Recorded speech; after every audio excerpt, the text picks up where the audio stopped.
Hi guys. So I think it was.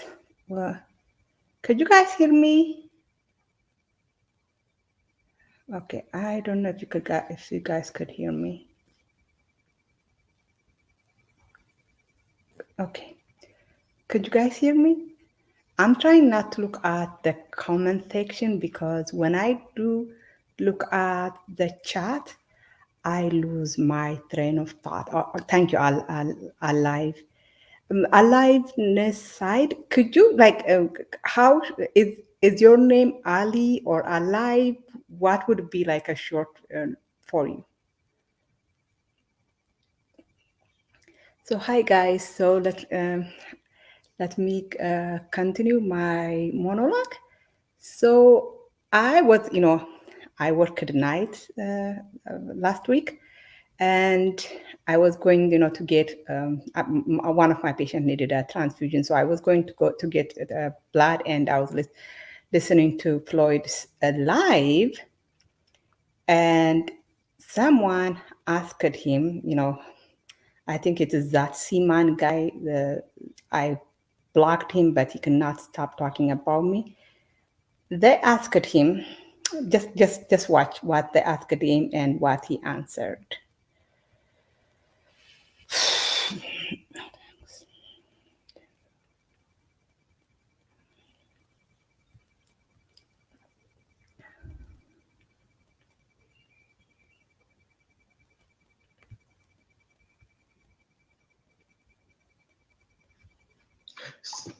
Would you see, man? That's a great question. No, that's not a great question. $2 from C Man. Would you smash the Africa passport free woman? You guys could tell that these men are obsessed with sex. Actually, it's not. I'm not gonna keep saying they are obsessed with sex. They cannot see women other than sex objects. He would not have asked him if he would smash a gay guy. He would not have asked him, of course, he would not have asked him if he would smash a guy, right? If that guy was a gay guy. But this man did not see us as anything as, more than sex objects. So he asked him if he would smash. And that is, the word smash is such a degrading word for sex. They make it look like, when we are having sex with them, it's not an enjoyable activity for us, right? It's like, an attack on us. The way they describe it, like, I have never heard them say that a woman smashed me, right? To describe sex, having sex with women. But for some reason, when they are having sex with us, they are smashing us. Like, why do you use such a violent term for sex, and why do you make it sex seem like a one directional activity?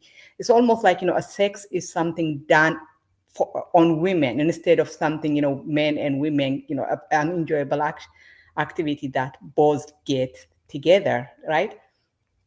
And so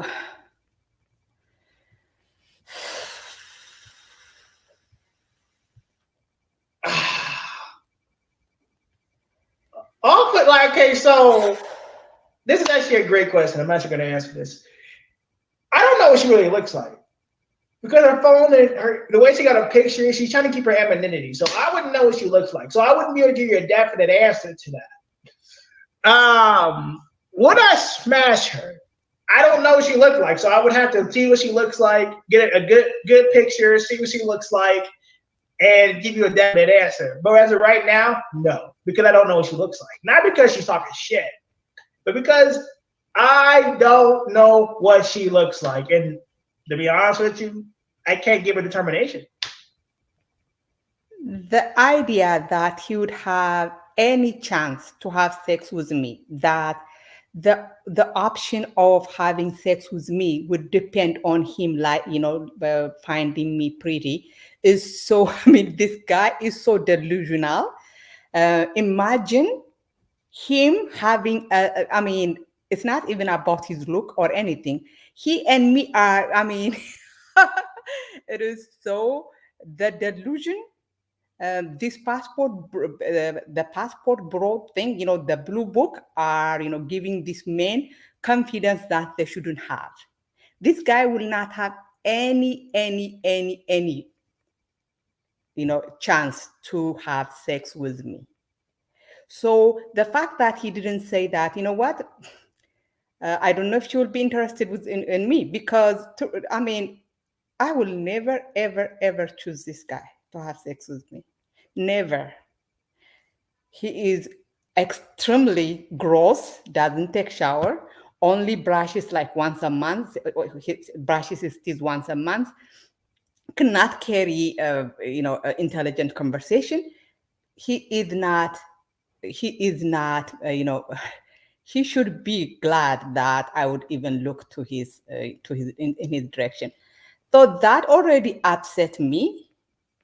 Then you know what, because today there are, people that are not, that usually are not on my channel. You know what, you guys should send me money. Let me turn on my super chat so that you guys can send me money, because I know Floyd is trying to make money from me.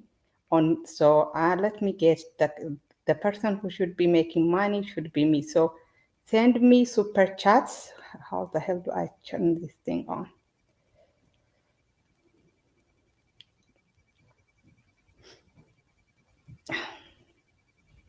I forgot yeah, supers. Okay. Super thanks, super chat. Okay, so make sure you send me super chats, so that, because Floyd wants to get on my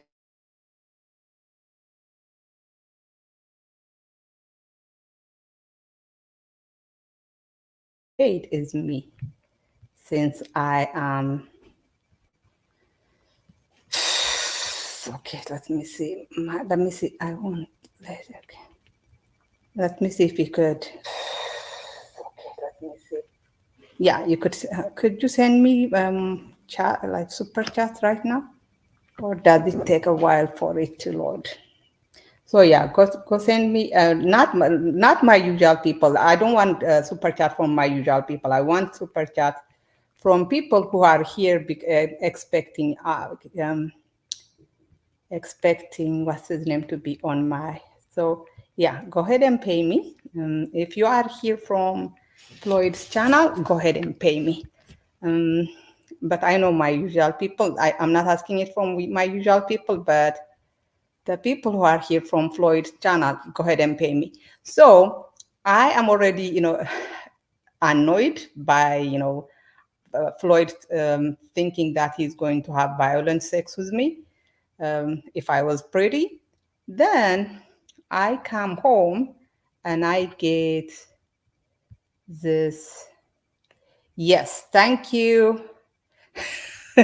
That's amazing. Thank you. Okay, I'm going to. Okay, yeah, we're going to collect fund for B Sharp. I don't want money from you. Oh, yeah, fraud only. Pay me $20. Yeah, go ahead and send me $20. Okay, let's see who. Foreign only. Floyd wants to be on my channel, on my panel, and I'm going to run. You know what? I'm gonna do what he does. So send me $200. Like, I'm gonna collect $200 from Floyd's supporters right now. That's amazing. Is my supporter actually? When I have $200, I will let fraud only on my panel. And when he is on my panel, he has to answer every question, because I do not take no.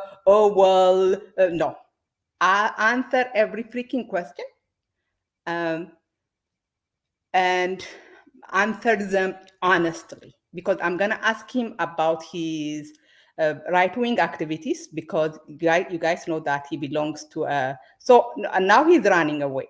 Come back, Floyd. Come back on the panel. Okay, so how much should I make it alive?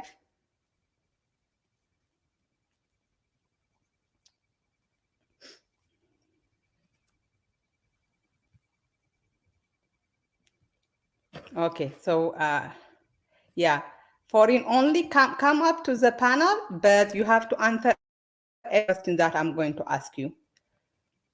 Okay, okay, so we are going to collect $100 from Floyd supporters. $100 from Floyd's fraud only supporters.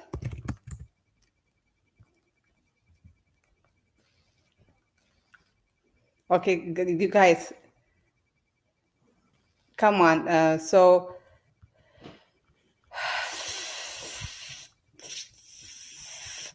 guys know you guys know that the reason Floyd is on my channel is because so now we have $98 more. Actually, this is thank you, Neon, because 2 pounds is almost like $2, almost $3. So about $97 to go.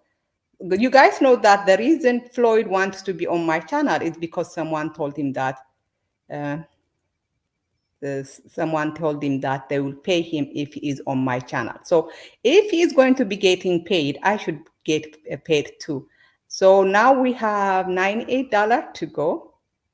Yeah, Bob Smith says I should pay Mikash Mewoy, girl. So yes, I do have fair point, Floyd. And tell your people to come up to my channel, and they need to pay me. So we're gonna raise $100, and once we no, because the $20 doesn't count because that's amazing.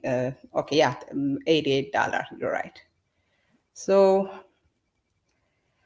Mikash Mayboy, yes, don't count my money as a contribution of Floyd. No, we're trying to get, of course, once we get the $100, Floyd will come on the panel and answer every freaking question. Because what Floyd does is when he's asked, okay, now we are, thank you, J.K. Perkins, we are now oh my God, 88 minus 5 is actually, the 2 pounds is almost like $3. So 25 plus 3 is 28 minus 100 is 72. So no, we have, hold on, why, what am Papa, no. So we have 20 plus 3 plus 5, which is um, 28, so $78 to go. So I am not a troll account. I never troll. I am a very serious person. I'm almost sure that you guys have heard me do analysis. I am very serious. But when I realized that, you guys have to realize, Floyd had literally blocked me. So he blocked me. The reason, okay, so now we have, gosh, you know what? Let me, so that is, thank you, 44. But I want the money to come from people who are not my supporters, because you guys helped my channel already by being here and by watching so I want it to come from, so, well, okay. 5 plus, hold on. 5, hold on.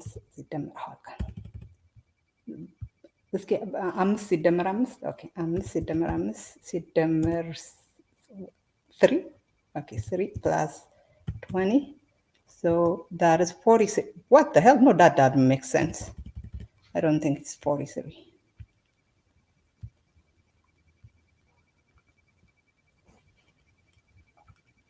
Yes, I forgot. Cash out me.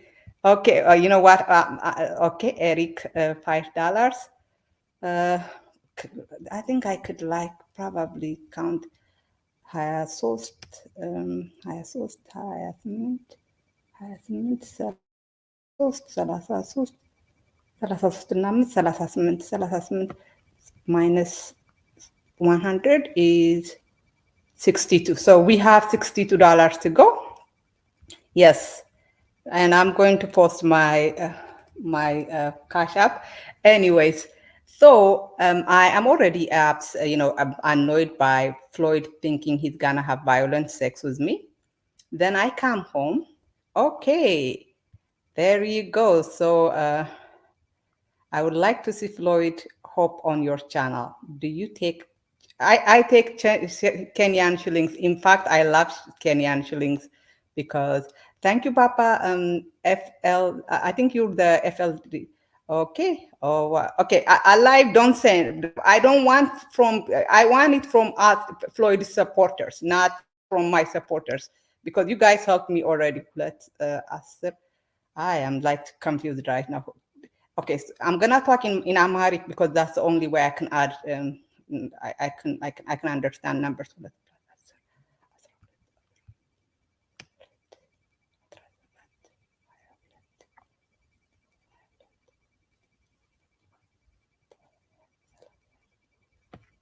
Okay, we are at 50 right now. We have only $50 left.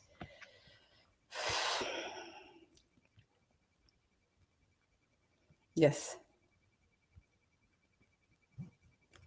Okay, Floyd supporters need to support support me to send me what's called super chats, and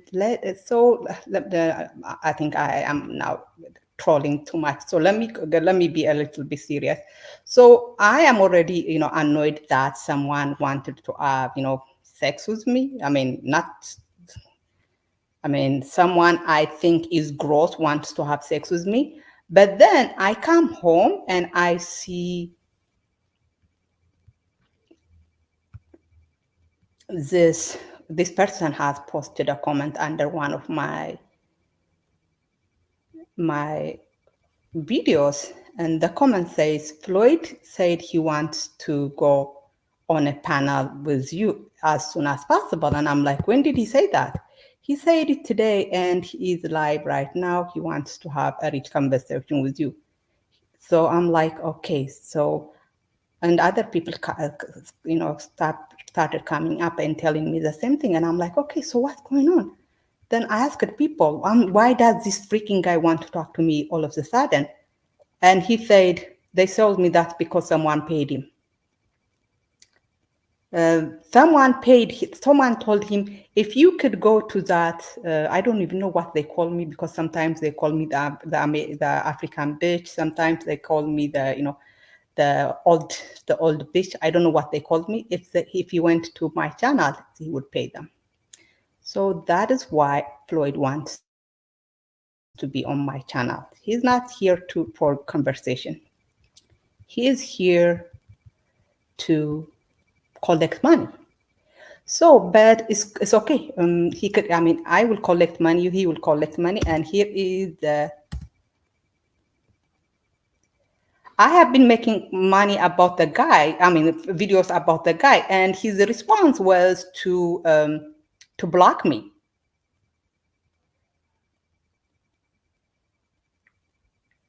So, but today he wants to talk to me. So come on, talk to me. I want. I want now. Here is. I posted the link. He could come.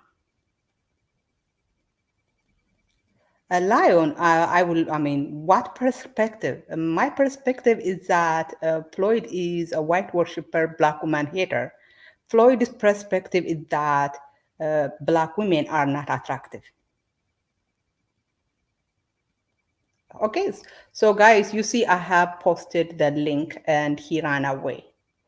I don't even, I think he had, does he have a,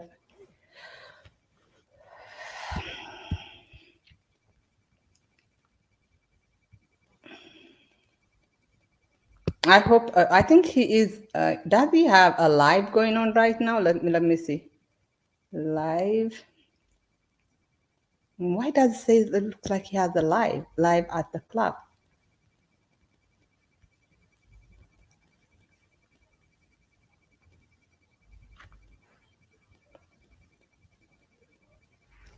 Okay, so he wanted to come to my panel, and the panel is open. So go ahead. Here he is. So let's see. Oh my God! And he I mean, okay. How you Hi, doing? You doing all right?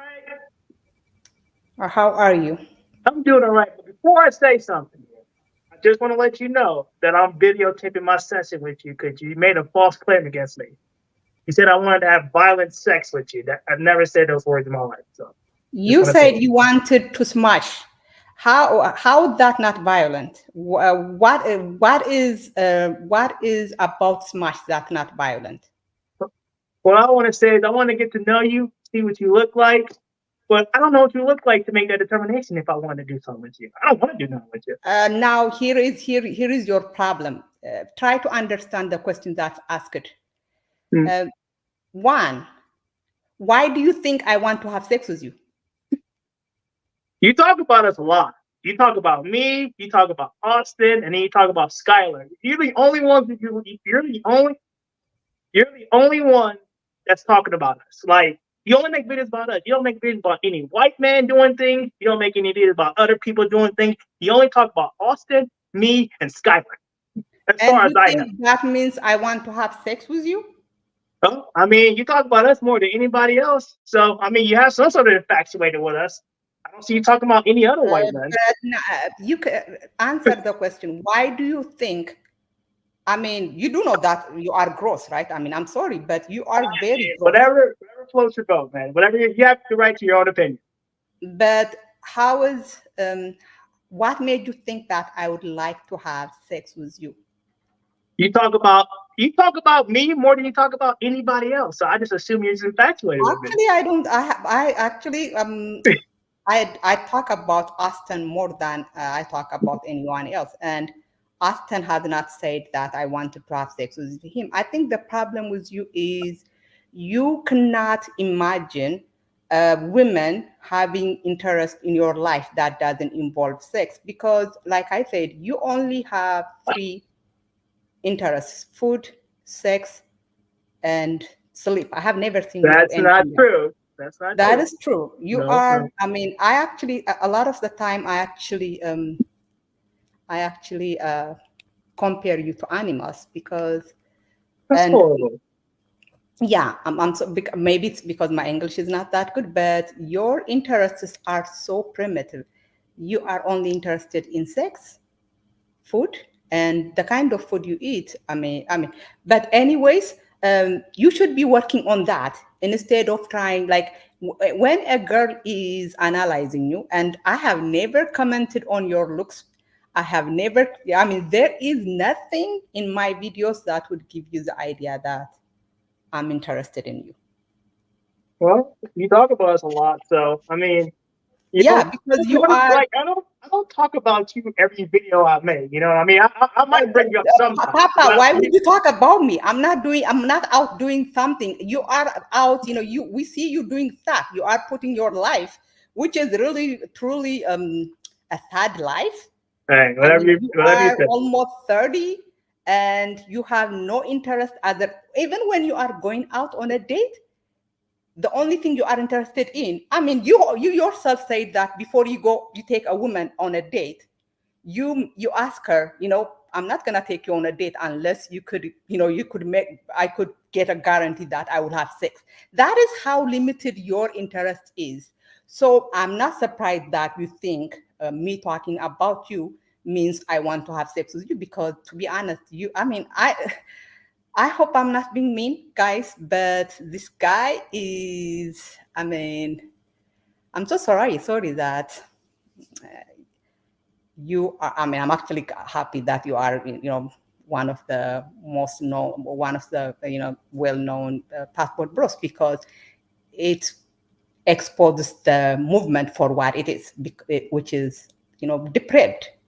Well, here's the thing. Anyway, Okay. it is. I I don't think mean, you understand how you come across.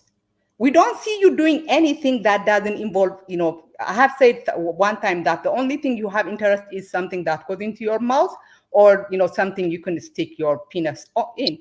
So I mean, I don't know why you are laughing. Why do you find that funny? I mean, aren't It's because you? you don't know me at all. It's because you really Well, don't know me. we see you, You and really, but you you really talk don't about. know me. I'm gonna let you talk. Go ahead. I'm gonna Oh, let you sorry, finish. My go ahead. I talk. apologize, Papa. I apologize. I shouldn't be interrupting you. Yeah, go ahead. Good. No, no, go ahead. I'm gonna let you finish, and then I'm gonna talk. This is your show. This is not my show.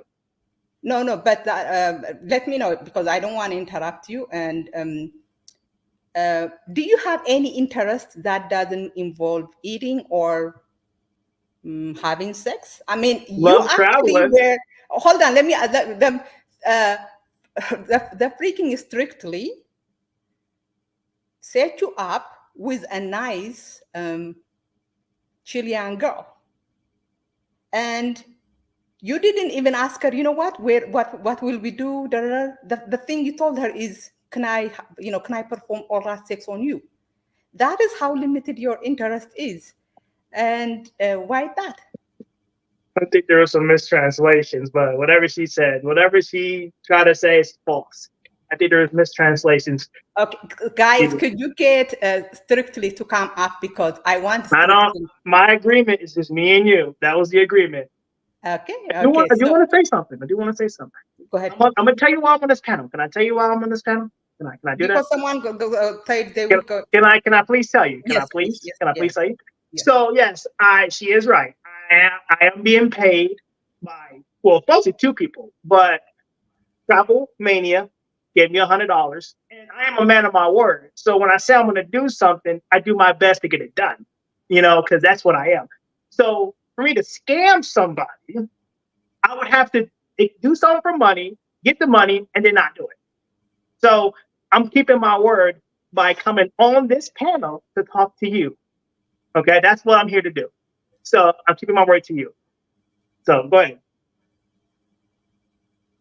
Keep my word to the audience. Go ahead. No, I mean, you know what? Oh my God. Keeping your word when it benefits you is not, a great quality. I mean, if someone right now paid me $100 to say hi to you, even though or to say, something nice to you, I would do it. That's not me keeping my word. I mean, it's keeping my word, but it's something that benefits me. So you try to make it look like, I mean, you have to understand. I am not like your subscribers. Your subscribers, there is something wrong with them. You are able to scam them. Right, I hear you saying that all the time. I am a man of my word. But the thing you are a man of your word is something that benefits you. Do you know Queen Elizabeth?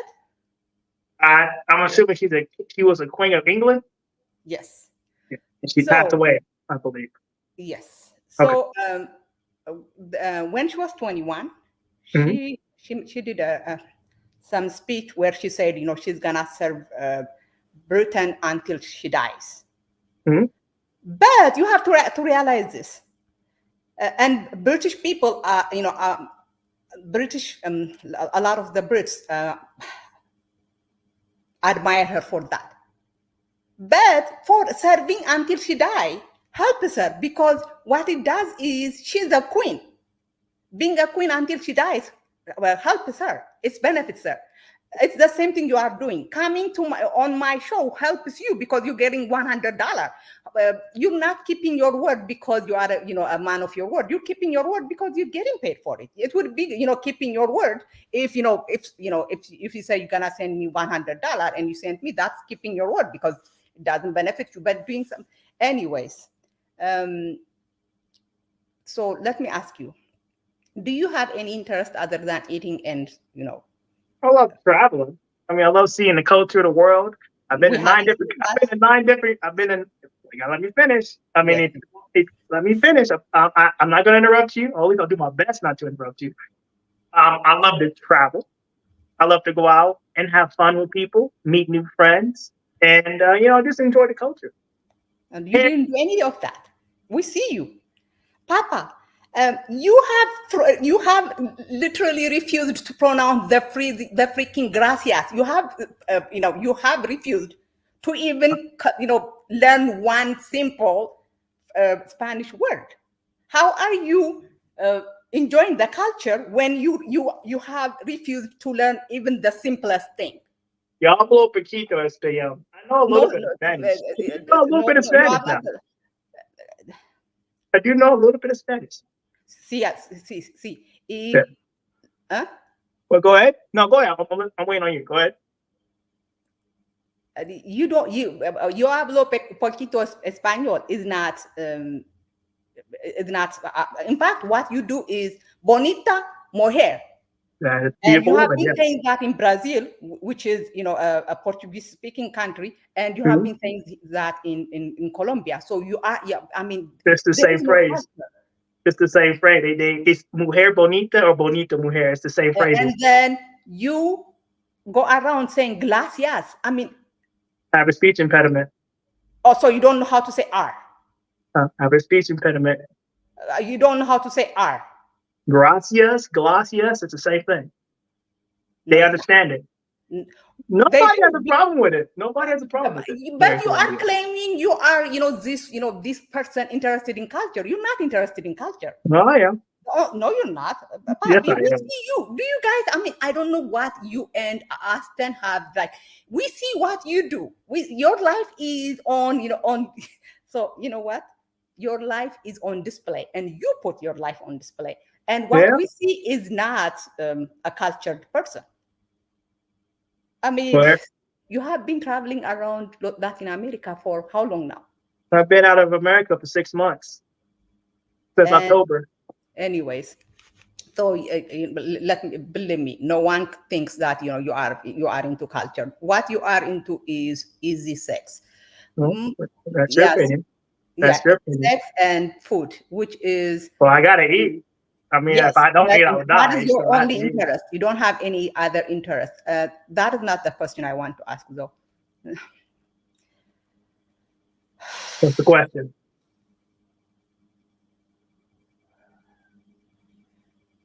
Yeah, I'm so glad. Hold that. Shout out to some.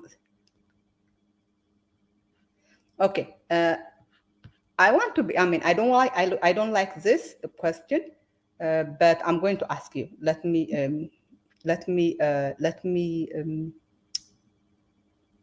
ask you. Okay. You said you have speech impediment, right? Mm-hmm. Were you diagnosed with it, or did you diagnose yourself? I'm diagnosed with it. I've had it since I was a kid. Go ahead. Okay, go ahead. Oh, go ahead. You know what? No, I got a lot of mental issues and stuff that I was diagnosed with. Okay, I have a lot of mental issues. I've already made out on my panel. I'm not perfect, and I do my best to work with what I got. It takes for me to learn something. It takes longer for me. I'm not the normal person, so whenever I'm trying to learn a language, it takes longer because my brain forgets that. It forgets some phrases and words. It forgets it. It takes me a very long time to learn. I learn at a slower pace than the normal person. I've already admitted this. And I can't really do nothing about it. What do you want me to do? I mean, I don't know what to do about it. All I can do is work with what I got. And people can make fun of me saying that I'm mentally disabled, mentally slow, and that's fine. That's your right. You have the right to say that. But I work with what I got. There's only so much I can do. And I'm not hiding from it. So it is what it is. Go ahead. No, I have never once made fun of your mental illness. In fact, the thing is that you are very loose with the truth. Like sometimes you say, for example, people asked you if you were diagnosed with something, and you said you were not diagnosed, but do you think you have developmental? I am a mental health worker. I mean, so tell me what you were diagnosed with. Schizophrenia. Okay. Full disclaimer. If you are, full disclaimer. Let me say this. If you are only with what you are comfortable, thing. Okay. Okay. I'm gonna tell you my background. From elementary, I was in a normal school, right? middle school, I wasn't in normal school until about the 8th grade, and then I went into what you would call, what do you call that? I'm trying to see what the word is. Special education classes. I did special education. Yes, I rode the short bus. Okay, do apologize. I can't. This is my past. It is what it is. And I rode the short bus all the way until graduation. So, for the most part, yes, I have mental disabilities. I have schizophrenia, ADHD, bipolar. I am bipolar. I've admitted that plenty of times. I am bipolar. Hold on. Can I stop you there? Yeah, go ahead. Go ahead. Are you prescribed medication for it? Of course. Of course. So but I haven't been able to get it. Because if I prescribe a bipolar medication, unless there is only one bipolar medication that doesn't need lab. And I don't even know if you are on that medication, but I'm not gonna say that. If you are on bipolar medication, you've been out of the country for 6 months, how are you doing the lab? Or are you on bipolar medication? So I don't have any of my medications with me. I don't have any of my medications with me. I've just been doing my own thing. And the reason why I stopped taking my meds, it goes way before that. Before I had a lot of medicine, like they prescribed me with a bunch of medicine, right? And I went to the hospital and they prescribed me with so much medicine that my kidneys almost shut down because of it and almost died. So I got scared and I stopped taking those medications because when you're in a hospital over medication they prescribed you and they overgive you, because I take a bunch of medicine, like a bunch of medicine. So it literally what it did, it messed with my body, right? And it really messed me up. And I was in the hospital. I was in the ER for about a few days. But remember, you are talking to someone who, you have a bias against me, though. You have a bias. I'm not biased. You know what? I actually, if this is not a comfortable conversation for you, I would skip it. No, we can continue to talk about it. I want to be transparent as possible as I can be. But the thing that doesn't make sense to me is bipolar medications. Almost all of them except one, and I'm not gonna tell you that because I'm afraid that you will say you're taking that medication need lab. And so you're saying that you said you were taking those medications, but when I bring up the lab thing, you said you're not taking them any longer. So I'm not taking any medication any longer. I have medical documents proving this stuff. Like I don't have to lie. You don't have to prove anything to me because I just want, but we found contradiction, right? Because you were saying that you are taking the medication, but when you realize that I know what kind of medication bipolar people take, then you said you don't take them. So right now you're not taking any medication. I'm not taking any medication anymore. No. Okay. Yeah, and that is very concerning because, okay,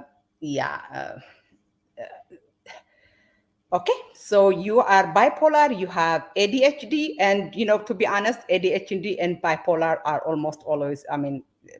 If a person is bipolar, so you are bipolar, you have ADHD, you have what else do you have? Schizophrenia. Mm-hmm. Schizophrenia, yes. And you're not on medication? No. Well, I stopped taking them pretty much, yes. I stopped taking them. Because I was scared that I would die. Because I was living in the hospital for this. I was in the hospital. Literally, I was in the ER. And it scares you. Once you go through what I went through, it scares you. I don't want to die. You think I want to pass away or something? I'm too young for that. I don't want to die. So I just stopped taking them. And I just manage and I try to work on myself and I just manage and do what I can, and there's other ways of doing things. So. And you know what? I don't blame you. I actually hold the other passport pros accountable for what you are doing, because if you are diagnosed with schizophrenia is not a mood disorder. Bipolar disorder, you could say, schizophrenia is it is it is caused by imbalance in your, I mean, let's not go through it, but you should be on medication. The fact that you're not on medication and, parading around, around Latin America is concerning, but you know what? I don't blame you. The people I blame are people like BMT, people like Skylar, people like, I don't even blame Auston, because Auston doesn't have that much life experience. You should not be around, going around without medication. What happens if you have another psychotic crisis? Well, I try to manage. Okay, guys, now you see how bad this is. This passport bro movement is. My skills. Can I stop you there? I'm not a Yes. passport bro. I'm not a passport bro. Okay, I want to stop you there right now. I'm not a passport bro. Okay, I don't you know what? Let me answer a question, because a very good question was asked by my skin. Okay. Basically, are you saying that he shouldn't be traveling if he is, if he has, mental disorder? No, in fact, that's not what we say. People with mental disorder should be able to live, a full life. What I would have liked for Floyd to do would have been, have your medication, and especially now, you don't have to, to see your psychiatrist face to face. In fact, me, I don't see patients face to face. He could do telemed. He could see them through, through Zoom, and they could prescribe the medication, and he could pick it up whatever country he is at. But he's not doing it because, and I blame passport bros. The other passport bros are the ones that are, telling people like Floyd to be traveling, not, they don't need medication. All they need is, to change the country and so yeah, go ahead, Floyd. Yeah. Well, forgot what I was saying. Okay, so yeah, I'm not a passport bro. I don't hide cameras. I just want to say this right now. I don't hide cameras to film women doing things. Okay, so I'm not a part of that movement. I'm my own person. I travel. I'm a traveler. I've been in 9 different countries. And I pretty much show men that they can find happiness overseas. Okay, they can find happiness overseas. That's what I try to do. Because there are men who are not getting any. They're not having success in the United States, or they're just tired of dealing with the BS. So they're coming overseas, and they're trying to find traditional wives. They're trying to find hope. And I believe that I'm that hope. Or at least I try to be. And I'm not the enemy. I'm not the enemy of people. I'm just traveling, showing content, and people have their own opinions about me. And people are negative. I get some positive reviews. I get some negative reviews, and it is what it is. But I try to show my life live on YouTube, and people have started adapting what I'm doing, is filming their dates and filming their interaction with people live on YouTube. And I think I'm doing a decent job at it. I'm not the best. No, I'm not the best person. I'm not the.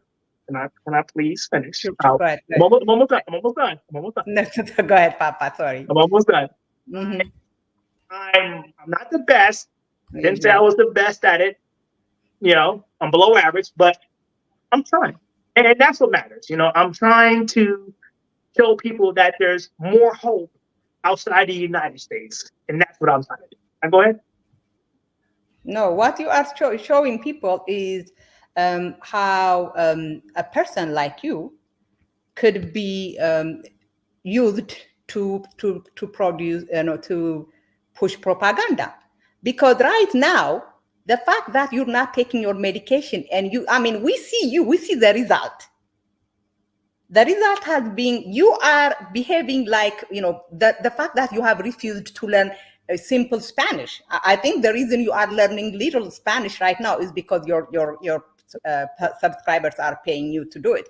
The fact that you have refused to do that, the fact that you are traveling around the world eating junk food. I'm sorry, but the food you eat, tells me that, you're not really into the culture. The fact that,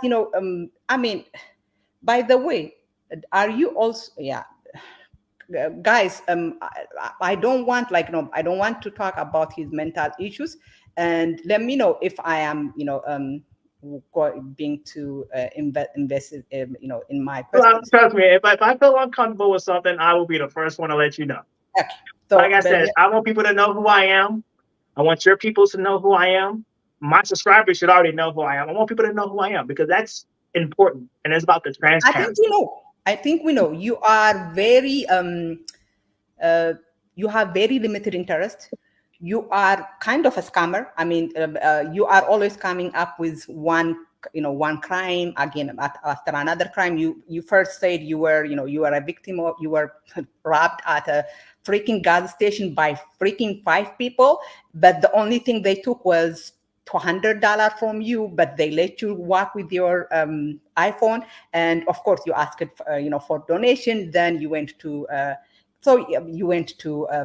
Chile and claimed that you arrived at the hotel at the Airbnb after it's closed, and somehow you accused the people of scamming you, and you asked $75. And someone told me yesterday you said you were robbed at a. I mean, every time you're coming up with one false crime after another and asking for a donation. And the only thing you have been doing is you are basically, to be honest, I mean, you are a beggar, right? I mean, am I being. And I do ask for support, and someone told you that I was robbed yesterday. I didn't say I was robbed yesterday. I said I either lost my money or I got pickpocketed, but I don't know what happened. All I know is I woke up, checked my money, it was gone.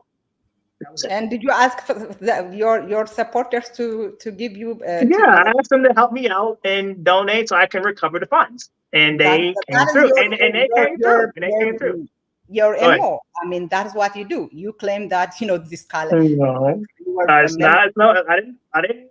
There's nothing false about what I'm saying. There's nothing false. You might Absolutely. think there is, and that's your opinion, but Of it's course. nothing I false. mean, the stories don't match. Tell me who five freaking guys robbed you and they let you walk with your They were phone. drug addicts. They were homeless drug addicts. I mean, So what do you expect? homeless drug addicts, Well, could they look go like to it. your freak. No, you are lying. I mean, you No, lie. you can. That's That your is what you opinion. do. I mean, that's your I mean, opinion. you.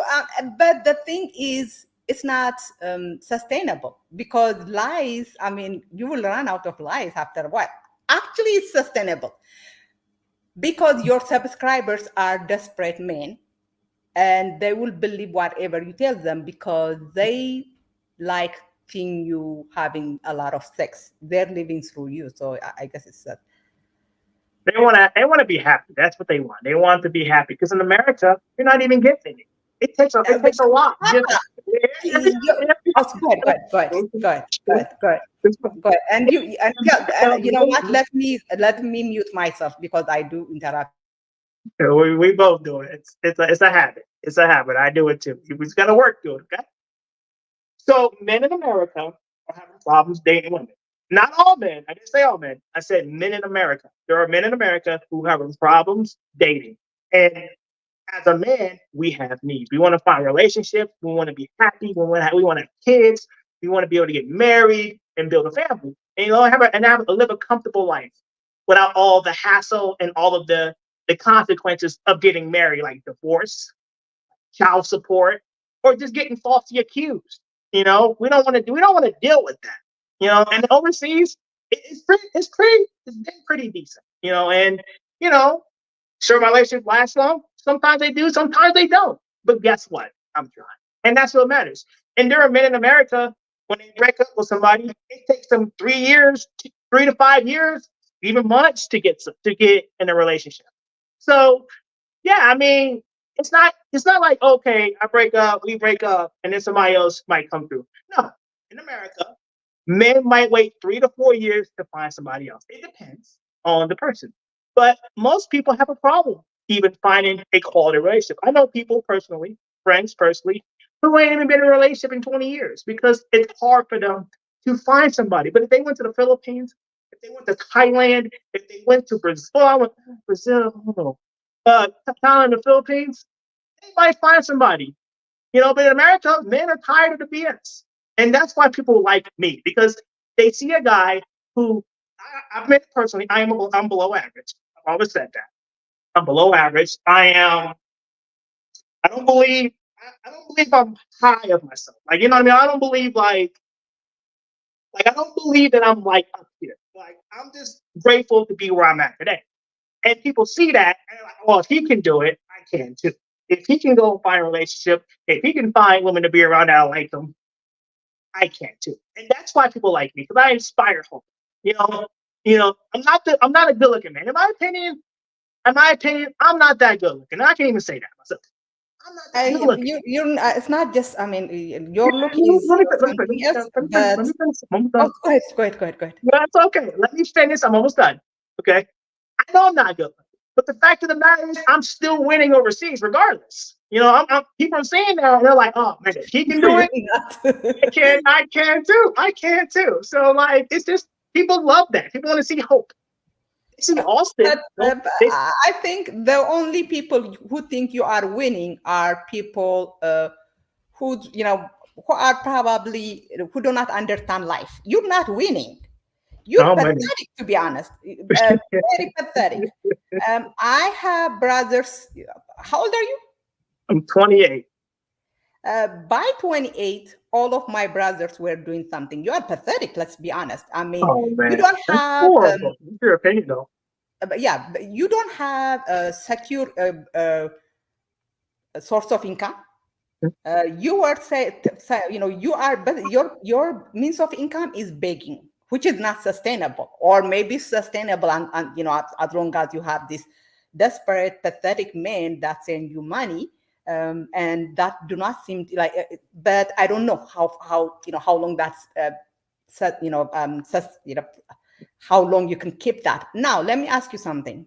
So you're not, believe me, you're not winning. You're just pathetic. That's your opinion. That's your opinion. Well, yeah. It's a horrible opinion to have of me, but it's your opinion. Yeah, because I don't want you to, to think that people will look at you and be like, oh my God, I wish that I had that guy's life. That's your opinion. That's your right. You're in America. That's your personal right. You have the right to your opinion. Okay, so yeah, I'm sorry, but you're pathetic, to be honest. Yes, whatever you say. And the funny thing is that the guy you like, Auston, is the one that is making you look more pathetic, because he says that you don't have good hygiene. And now, and it's kind of sad.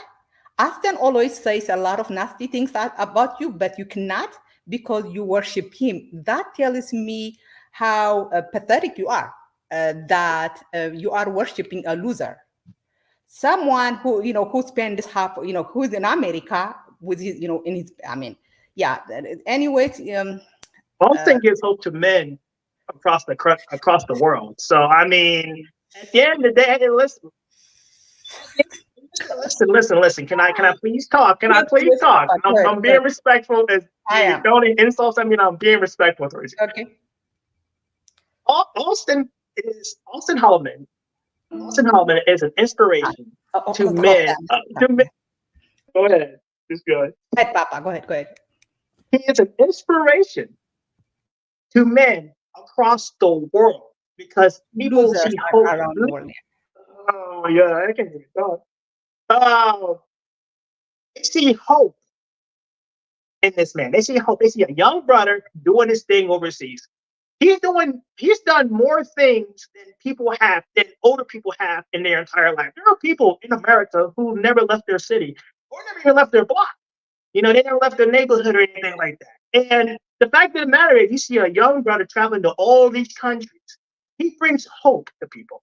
And as much as you might say the things you say about Auston, before Auston, I was depressed. I was angry.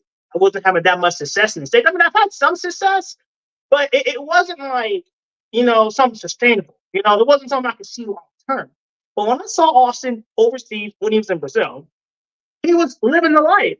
And he showed me that there's something outside of the United States. And before, I was scared. When I was in the United States, I thought if I left the country, I was going to get kidnapped, I was going to get murdered or held for ransom. You know what I mean? I'm thinking these are all bad countries because the USA says so. Floyd, let me interrupt you for 1 second. Rai, could you check your email, Mama? Go ahead, Floyd. Okay, go ahead. So yeah, I'm thinking all these countries are bad, but then when I get to Brazil, I'm having the time of my life. The first time I went to Brazil, the time of my life, I'm getting to see the culture. The cost of living is a lot cheaper than it is in America. I'm seeing things as it's happening, and I was very grateful to meet new people and go out with people and just know people, you know. And it was a great experience, and it got me more courage to travel overseas because before I was scared to leave the country. I didn't want to leave the country. He gave me hope. And when you have a man like myself, you can put me in it, okay? As angry, depressed, who have no hope of finding somebody or having even a chance. Because every time you meet a woman, there's a chance you can be in a relationship. In America, you can meet a woman and nothing happens, and it's just a waste of time. But so let me. Okay, go ahead. Please let me finish. It's a habit. I get it. We both do it. We have a chance of finding happiness in relationship and building a family. There's always that chance. In America, there's not really a chance of that. If you have a chance, you must have a lot of money. You got to be rich. You got to be tall. You got to be dark. You got to be handsome, right? Overseas, they don't really care about that. I mean, I guess the looks do matter, but the standards are not as high as it is in America. Like, there's a chance. There's a realistic chance. In America, the chances are damn near insurmountable. It's too high. It's something that I can't even achieve at this point. So Auston gave me hope. So if you wonder why I care about Auston so much, he gave me hope that no one else did. So no one else you gave me are. Go ahead. I mean, it's sad. It is sad because Auston, he doesn't. I mean, he encourages people to attack you. In fact, what I heard was that in Europe, you two were not getting along well, which I knew. I knew you were not getting along well because, I mean, by now you should know that I analyze people. And I knew you, I mean, when you said you left Argentina because of racism, I'm like, no, that was a lie. No, it was definitely racism. That played a major role. I mean, you were in Brazil. You didn't run away because of racism. You have gone to many places that, we see you having problems. You didn't run away. The reason you ran away from Argentina, but was because of Auston. But this is what we heard, and I shouldn't even say what we heard. This is what Powell says, which I believe is Powell and Auston are very, at least at that time, they were close. You guys were not getting along. Then you went to Argentina. You got detained at some freaking what is it called? Where were you detained at? At immigration. I think it was like through customs and immigration. They said I was African. Left you because Auston was so tired of you. He left you. He obviously, he didn't even answer your calls. Then you made up this ridiculous excuse and left Argentina because you guys were not getting along. And Auston was actually planning to dump you forever until you opened your channel, and he thought that your channel was doing good, so he wants to to use you. And Auston had not shown any loyalty to you, but you are still loyal to him because you were he opened for you it doesn't make sense. You must be such a desperate man to be so loyal to Auston still. But that is between you and Auston. Okay, I want to say something about your leaving me at the airport. I actually got him home, got him to his Airbnb because his car didn't work. His car didn't work, and my car did. So I actually got him an Airbnb. I got him to his Airbnb, the Uber app, because for some reason his car didn't, but mine did. So yeah, he didn't leave me at the airport. He didn't leave me at the airport at all.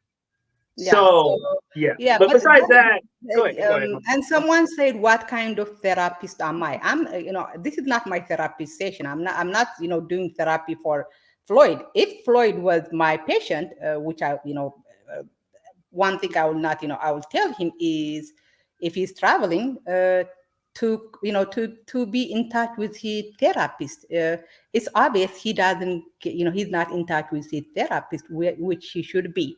Then the other question, so I mean, everything we see from you is sad. Being loyal to a man who's not loyal to you. By the way, do you know that I mean, from my accent, that I was not born in America, right? I thought you was born in America. I mean, I don't Yeah, think other yeah. people that See, sense, you know. by the way, you're not flattering me by saying that. The reason I'm bringing that up is because I know what life is in foreign country. I lived, in foreign country for, most of my, I mean, until I was 22. So what you are, you're trying to explain how things are in Latin America, doesn't impress me, or it's not something new to me. You are not doing good in Latin America. You are only getting women, desperate women. I mean, you were saying that one of the women you were dating was actually didn't even have an inside toilet. So the women you are dating are not the winning ones. You're not winning. As an American, you should be able to date, better women than you are dating. And the other thing is, you actually are a very classist person. You look down on poor people. When you came face to face with middle class Brazilian women, you were acting like, you were, I mean, you are like almost like servile. Like, you are very, do you think you are classist? Like, you look down on poor people? You know, it doesn't matter how much money you are. It doesn't matter how much money you have. It doesn't matter what class you are. At the end of the day, we're all going to go to the same place. So it doesn't really matter how much money you have. I mean, money does make life a lot easier. But as far as picking people because they got a lot of money, that's not that person I am. As far as I'm more of a, if I'm attracted to you, I got to be attracted to you. You can be a millionaire, but if you're not attractive, if you're not even attractive, I don't want to be with you. And that's vice versa. That goes both ways for both men and women. And the reason why I was being so Let me nice, ask, go ahead. No, let's do yourself. Go ahead. when you were on the panel with no reservation and those middle class white Brazilian women, it was very, very sad to watch as a Black person. You and no reservation had to lie to these women, because if they had known that they were coming to be, date options to you, they would not have come, right? So how do you feel that you had to lie to these women to be, in your presence? Well, for one, we didn't lie to anybody. We tell them it was a dating show. It's a dating show, it's a general culture stuff, but we was talking about a bunch of stuff. So we didn't lie to them at all. And the fact of the matter is, the reason why I was being so nice is because, for one, like how I am with you, it's not my show.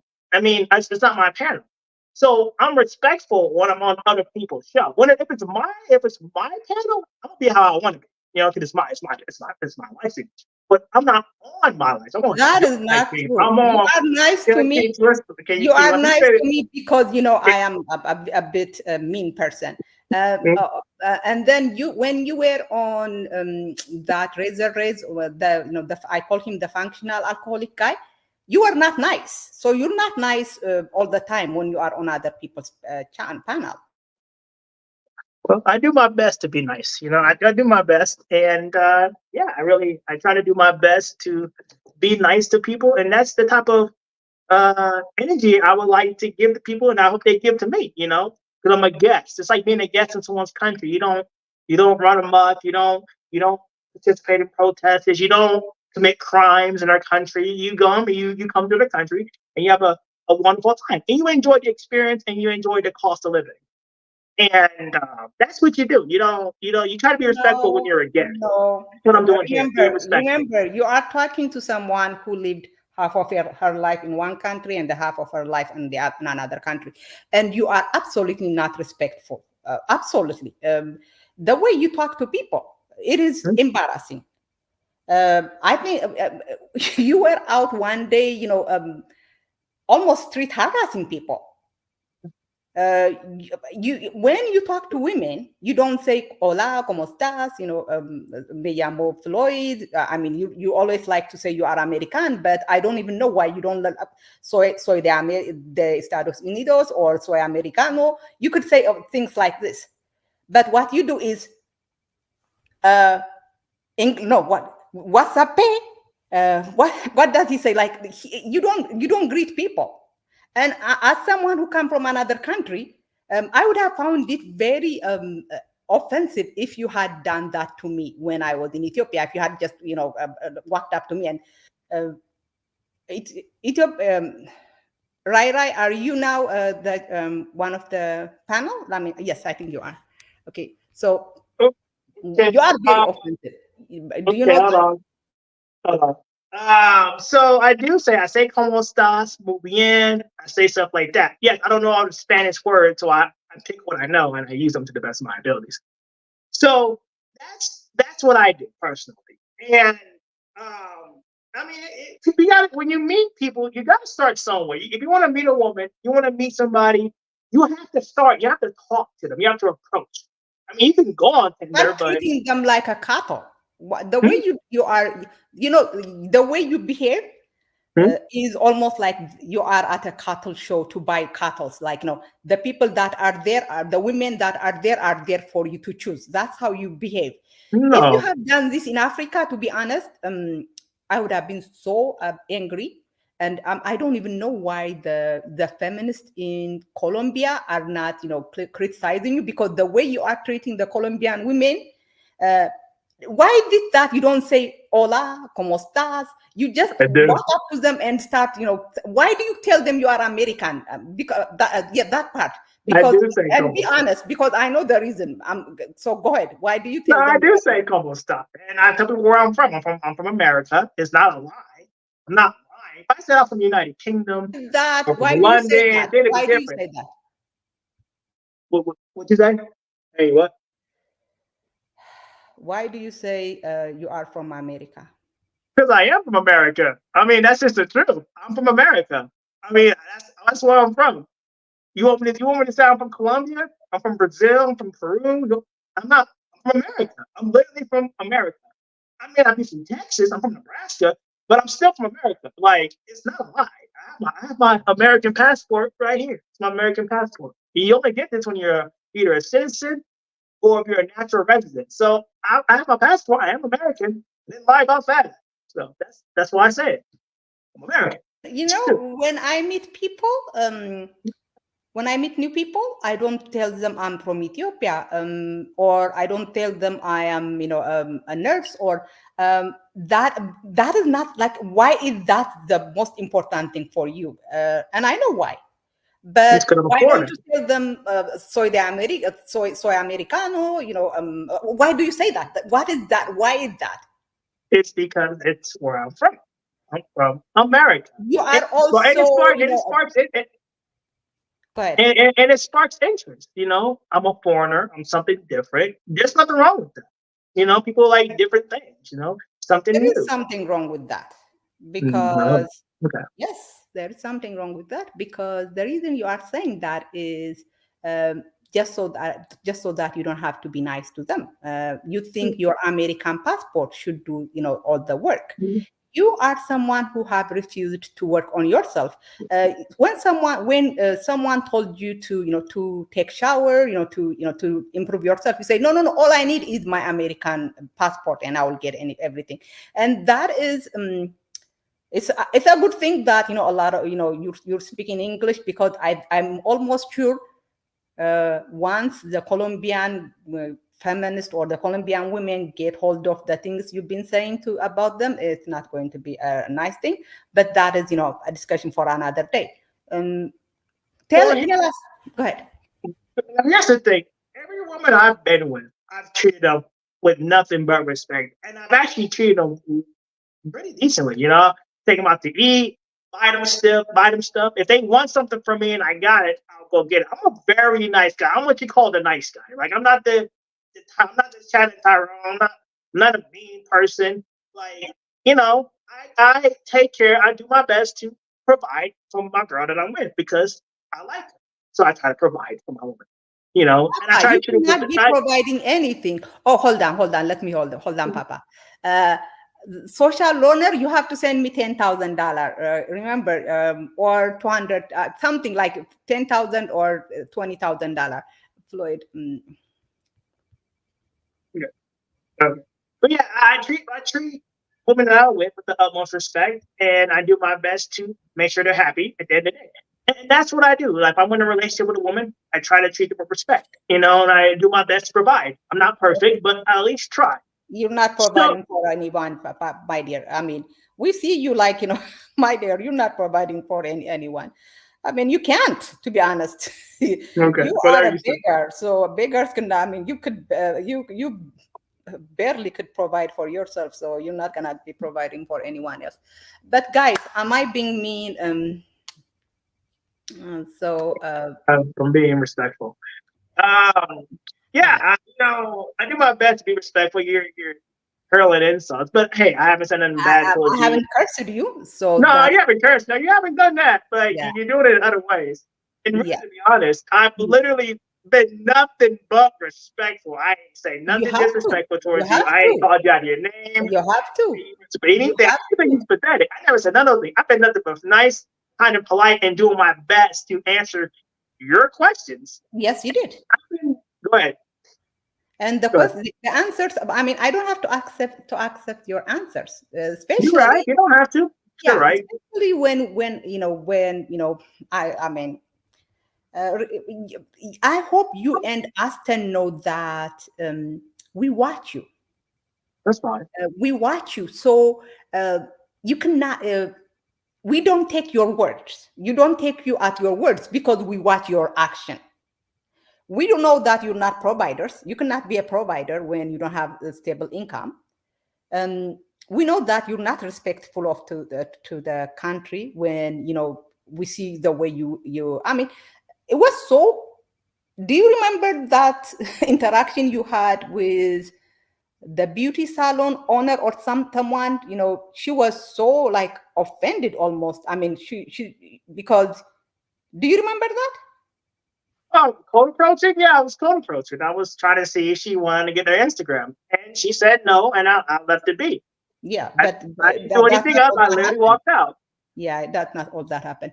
Anyways, so what? Okay, so and I'm okay if you are paying for sex, which is, I mean, I think you should. I actually think the Colombian girls should charge you for, not only for sex, they should charge you every time you ejaculate. I mean, if they have sex with you, it should be like, yeah, like they should charge you by the hour or by the ejaculation, because that is, I think, a fair. But let's go back to your American. I just want you to. I don't pay for sex. People think I do. I don't. And that's people's opinion. That's your opinion. Whatever. I don't pay for anything. I mean, I do take them out to dates and treat them right. I mean, that's part of the Okay, relationship. You're that's not gonna. That's part of relationships. But okay. and I'm very happy to be You're able to not in a travel. relationship, Papa. You're not in a relationship. You are not. I mean, we watch you. Um, Floyd, we watch you. There is a reason we call you fraud only, because what we that's what. watch is not. And anyway, now, so you know what? I don't. I have a lot of questions for you, but I'm kind of getting tired. So you can answer the questions people are asking if you could read them. I'll do my best. Okay. I only got 7 minutes left on this panel. So, On what? What does 7 minutes mean? 7 minutes. You know what 7 minutes is? 7 minutes, and then I have to leave Why is that? Why is there a time? because I kept when I received the donation, I said I would be on for an hour. Oh my God. Well, I'm a man of my word. I said I'm gonna do something. I'm gonna do it. Oh my So God. I'm a man of my word. I I'm a man of truly my word. believe, yeah, it's so pathetic. So you came here to be, I mean, that I'm a mean person. At least I'm not a nice person to you. Yeah, And you came here. everybody has the right to do what they want, right? Yeah. You have the right to your own opinions. Yeah. So go ahead. answer the other questions. Okay, you got to put one. So I can Hold do on, my best.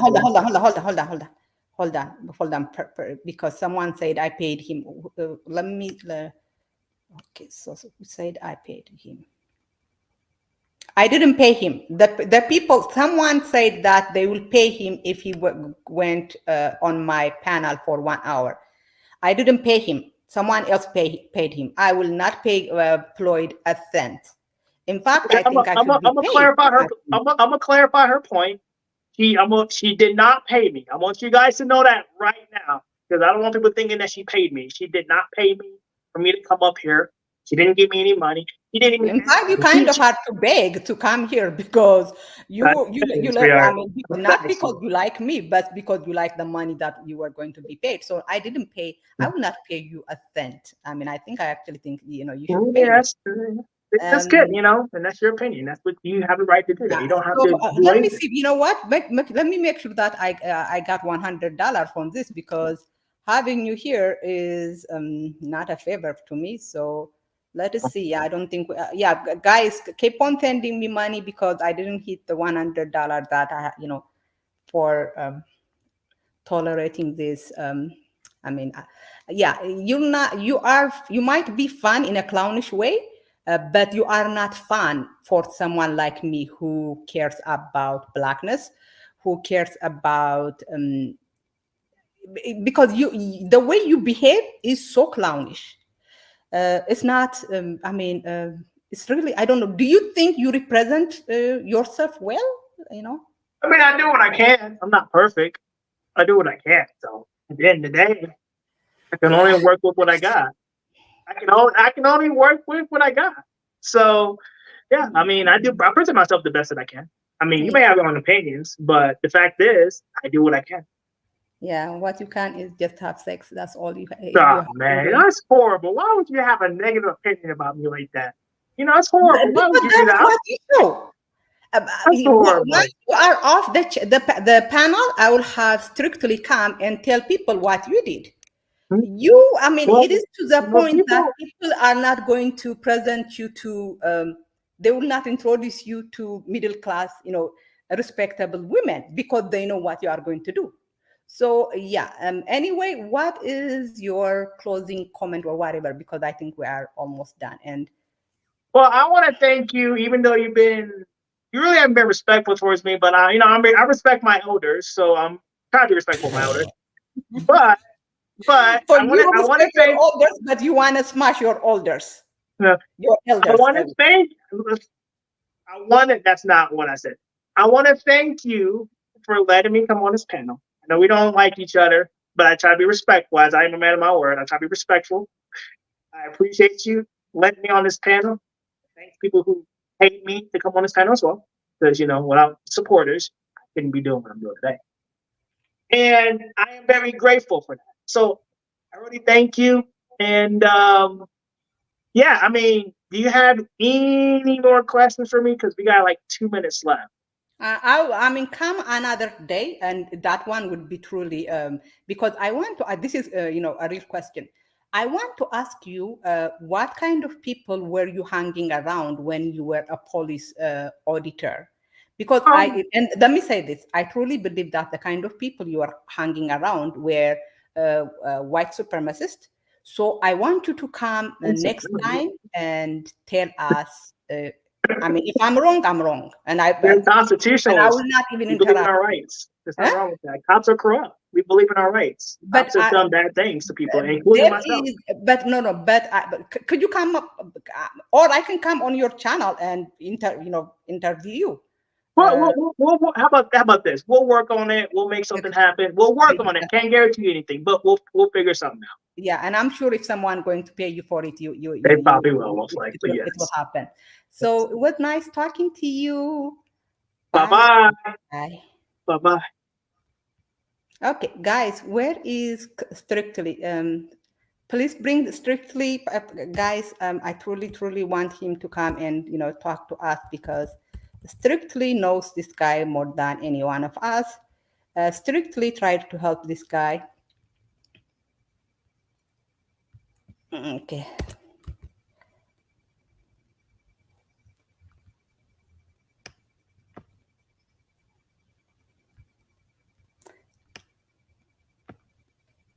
Let me say something. I am not being mean to Floyd. Floyd is, if people truly care about images, Floyd will not be the kind of person you want on. This guy has no morals. He has no, I mean, he doesn't even have self-respect. I would never ever be friend with, I will not still be loyal to Auston. Auston is going around, I don't know how Floyd smells, but the person who told me, who made me believe that Floyd stink is Auston. Austin allows people to attack Floyd on his channel. Um, Floyd has not shown us he had any interest other than eating, burping and sex.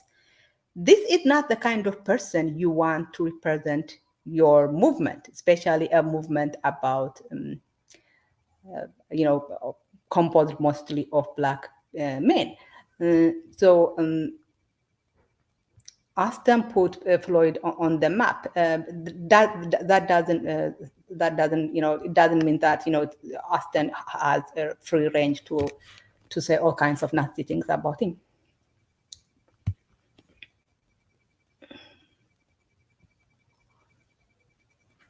Okay.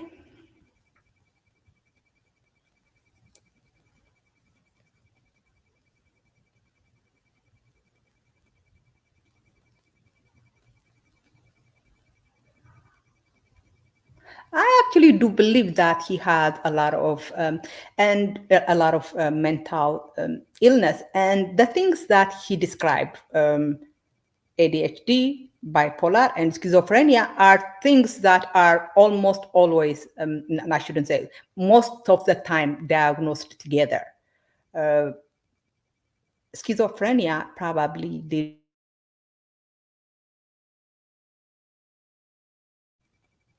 not in fact, sometimes the treatment for bipolar is the same medication that we use for schizophrenia.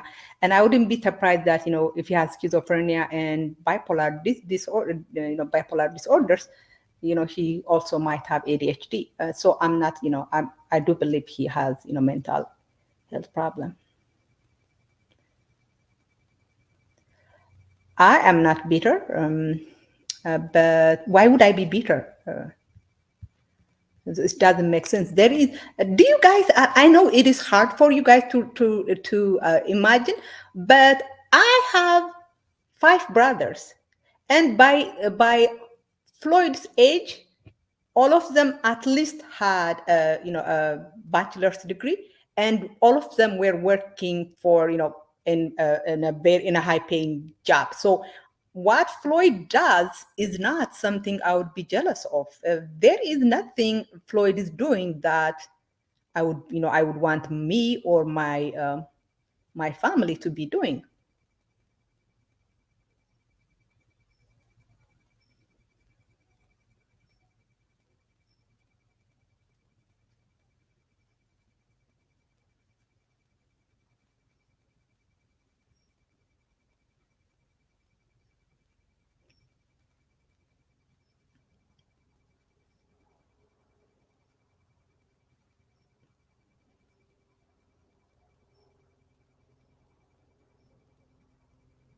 Yeah, that's true.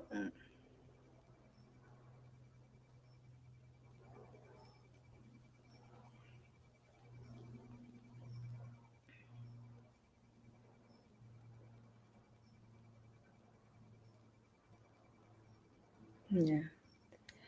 And it is so sad that this guy goes on people's panel and brings them a lot of views, just like he did to me. I mean, I have never had this many views, but he still is surviving through, by begging.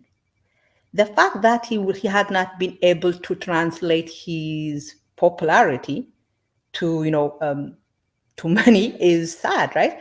And yeah, because yeah,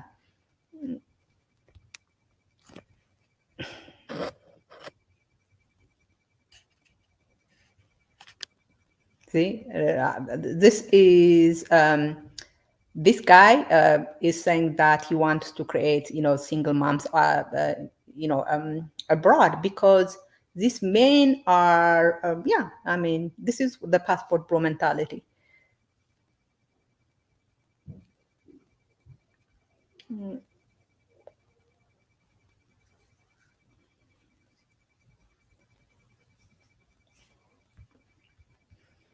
Zed, actually, I think TLO said he was 22. That guy right there. Mind you, 22 and wanting to create single moms, just like their leader, Auston. So yeah, I mean, no surprise there, is there? None at all.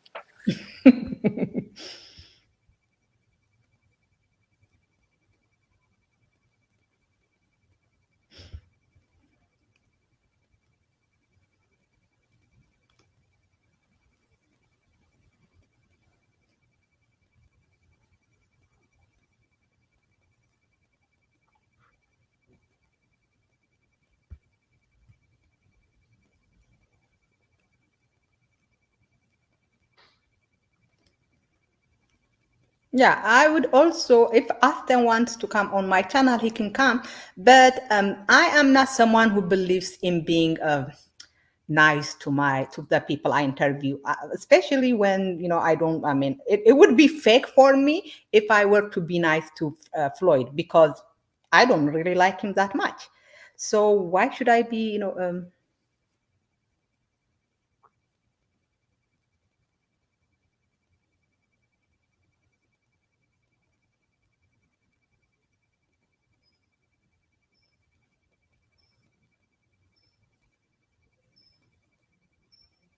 Floyd is not, I don't call him comedic genius, I call him clown, because people are not entertained by him. I mean, he's not trying to entertain people. He is entertaining because of how clownish he is, which is not good for him, because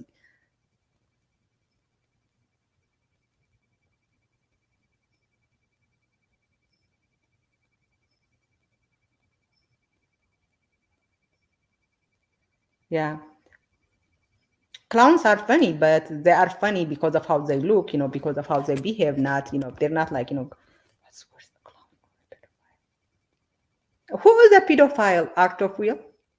Is it strictly a pedophile?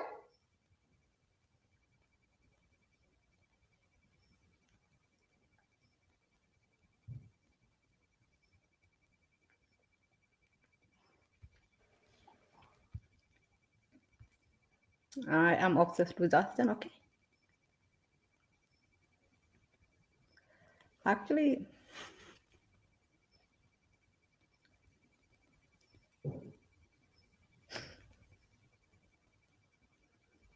okay, we got receipts. Ottawell strictly has a pedo mindset, but you hate Michelle Obama. You call her a man. Oh, he did. Yes, he did. Art of Will. Ottawell. Mm-hmm. And he's a little. that he is not a black guy, right? So No, let's. he's not. He's Asian and white. Block him. Yes. So let's kick him out.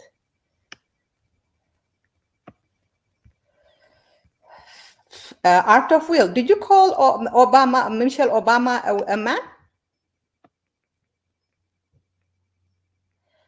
Did you say anything racist about Michelle Obama?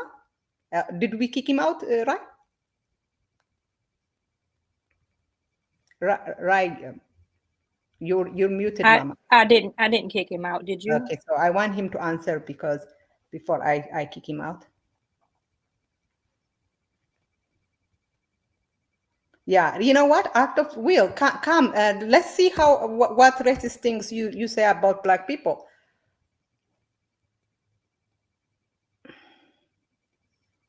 Let me. Yeah. I mean, my racists will not be allowed in this channel. So, Art of Will, come defend yourself. Did you say anything racist? I want to know what he thinks of the Obamas. That's actually a good way. Good evening. Check it to see. Okay.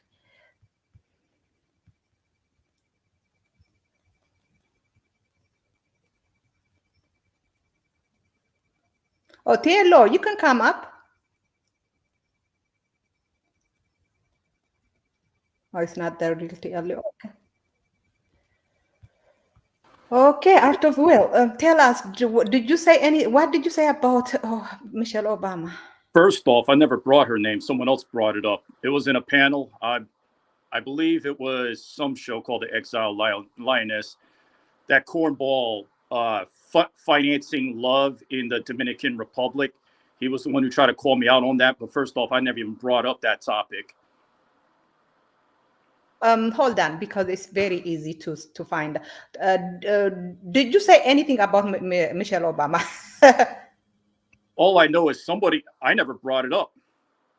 Someone else did. Matter who I just made brought a it joke up. about it. Did you say anything? Did you call her a man? No. Fuck that. Here's the thing. Just because I say something about one person, you're then going to put it all and say, "Oh, I'm racist," just because I said something about one person. No, Yes. that's bullshit. Yes. That's If fucking you call bullshit. Michelle Obama I don't do that to y'all. I don't do that to y'all when y'all say some shit. I don't do that to anybody when they say some shit about an Asian person. Did you call her a man? Do not go around did you call her a man? I didn't say shit. All I know is whatever someone else said, I just went along with it. What did you go along with? I don't bring that up. What did you go along with? Because I don't give a shit. Because one, I don't care. I don't care about that. No, you do. If you didn't care, you wouldn't respond. If someone said, I don't care. I don't care either way. So you are a racist. It's good that, but you know what? Wow, I'm not surprised. wow! Just because I made fun of one person, you're gonna say that. Yeah, and first off, I never. Wow, Michelle holy Obama shit! This is how you something think? Hold up. So either you said it or you didn't. You made fun of her. No, you someone didn't say else anything. brought it up. But you're going back and forth in between the stories. Someone else brought it up. You're saying you didn't say anything, then you're saying you did. I just went along with it. Other than that, I didn't. Someone else brought it up. I don't give a shit. Guys, this guy is, like a mod in a lot of Passport Bros. Hey, don't even worry about it. Fuck you, all right? And I know the type of shit. I know the type of shit that you're on. I will not let anyone who makes fun of white people who make fun of the no black men. You're the kind of person, again, you don't know how to discern. All you do is not discernment. Michelle Obama, you can't discern for shit. I do. I do. That is why I discern you to be a racist. Just because I said something about one person, that's a fucking racist thing. Yes. If you say, if you call one black person monkey, dude, I say shit about everybody. I don't discriminate, unlike you. I don't care. I don't care. Anybody can get the smoke. Call your own Asian. Anybody can get the smoke. You want. But when you call a black person, a black woman, a man, fuck you and shut the fuck up. All right. Anybody can get the smoke. I don't give a my dear. You know that this is not the Passport Bros. I care. The Passport Bros probably allow you because Knockmeezy already exposed you for the phony bitch that you are. Like Knockmeezy already exposed you for the phony bitch that you are. And then you can go ahead and bring up that pedophile Strictly Travels, a guy who fucking argues about age of consent being 14 years old in Colombia and saying that those laws don't follow him. Go ahead and bring that bitch motherfucker up. He has no credibility. You have no credibility once you bring that up. Oh, by the way, LTTV, I know you rock with him. He ain't bringing that bitch motherfucker up on the my dear, panel you are trying to deflect. You are trying to deflect from you being fuck you. All you say, fuck you. All you say, all you say, all you say, doesn't prove anything. You know what? I'm going to kick you out because I don't allow you can kick me off. I don't give a shit. Yes, your channel sucks. All you say, I only got on this channel because you actually had someone worthwhile watching on there. But other than that, your channel sucks. Do you know that your channel sucks? If your my channel sucks, you guys would not be talking about me every already says your channel sucks. And it is so sad that a racist like you feels comfortable That's in projection. a black man-dominated space. Because that is financing love in the Dominican Republic. I know your bitch ass is in the panel too. He hides in the Passport Bro community because they talk his same white supremacist talking points. I don't use any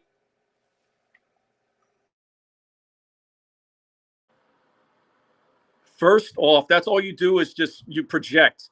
But when you say something about against another race, we don't say shit because we actually know how to use discernment and actually know that you're speaking on an individual.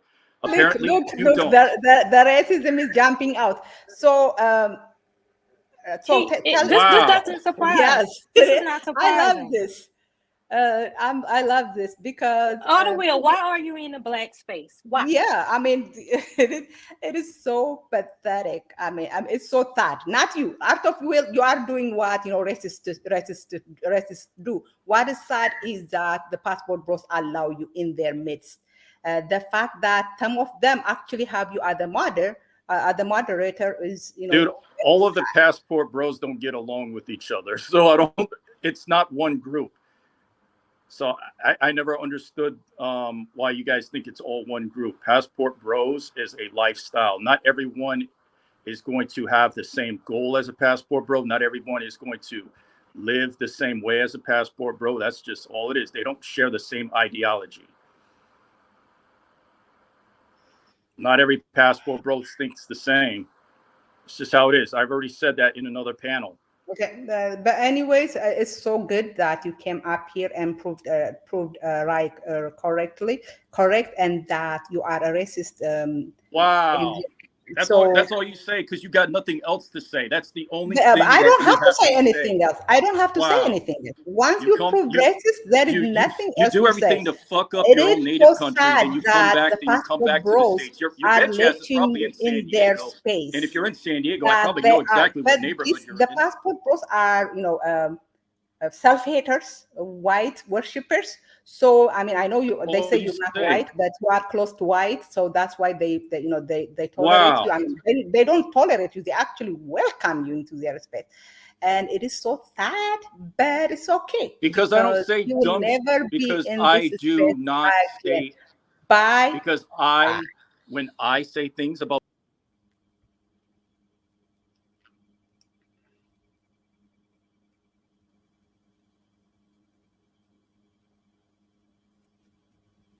What was his name? The Art of Will. That Michelle Obama is a man is a racist trope. And he kind of like play naive about that. It's just playing into white supremacy because only the white supremacists say that. Yeah, but you have to realize, actually, I wish that was the case. I wish it's only white supremacists who say that, but a lot of passport bros do say that. Because a lot of passport bros are black white supremacists. Exactly. Thank you. I wish, so I'm not surprised they have this guy. This guy is not even like just orbiting around their space. He is the mod in a lot of passport bros channels. So yeah. So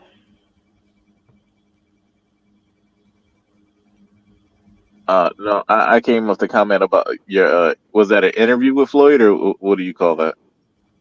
I don't know because someone paid him to come on my channel, and I don't know if it is interview because most of the time it's just I don't know if you call it interview, but yeah, it was no, it was weird because because I think Floyd tries to play off like he's a simpleton, but you could tell that he's not like dumb because like when you asked him why do you introduce yourself like as an American to when you meet people, because nobody really does that. Like normal people don't behave like that.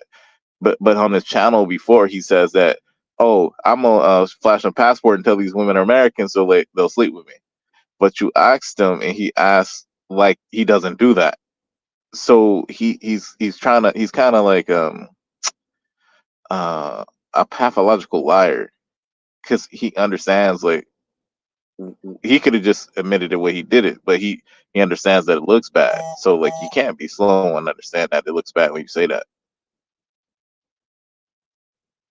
Someone say, I think he weaponizes his mental health the problem, because it is he doesn't want you to he wants you to take him seriously, but then when he thinks, the mental health problem could be weaponized, he does. I haven't heard him saying that I have mental health problem and, I shouldn't be traveling, or I have, mental health problems, so I should not be, sleeping with this many women. The only time he comes up with that is when it is good for him. Bawana, Zed, you allowed him to get away with a lot. I allowed who to get away with what?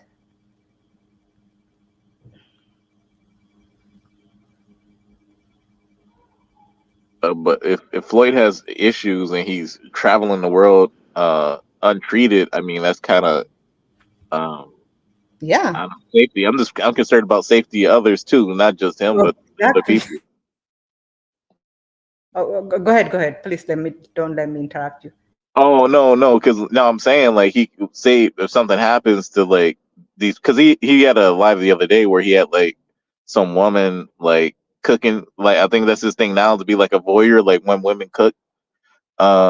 Say if something happened, then like she's just like some stranger basically, and he has these mental issues and he's walking around in foreign lands untreated. It's kind of like, it's kind of like a recipe for disaster. I think that he should be concerned. Like this is kind of concerning, like based on like what he was saying himself. If you're schizophrenic and you're not getting treatment and stuff like that, is bothersome. Oh, you make good point. I mean, schizophrenia, especially imagine the stress of living in foreign countries. Um, and the thing is, when you're not treated, I mean, yes, schizophrenia does have a remission, like, it goes in, it subsides, like you don't have symptoms for like 6 months, 7 months. But if you are not taking medication during those times, when it comes back even worse than before. And I don't know. I don't know if Colombians are watching what he's saying.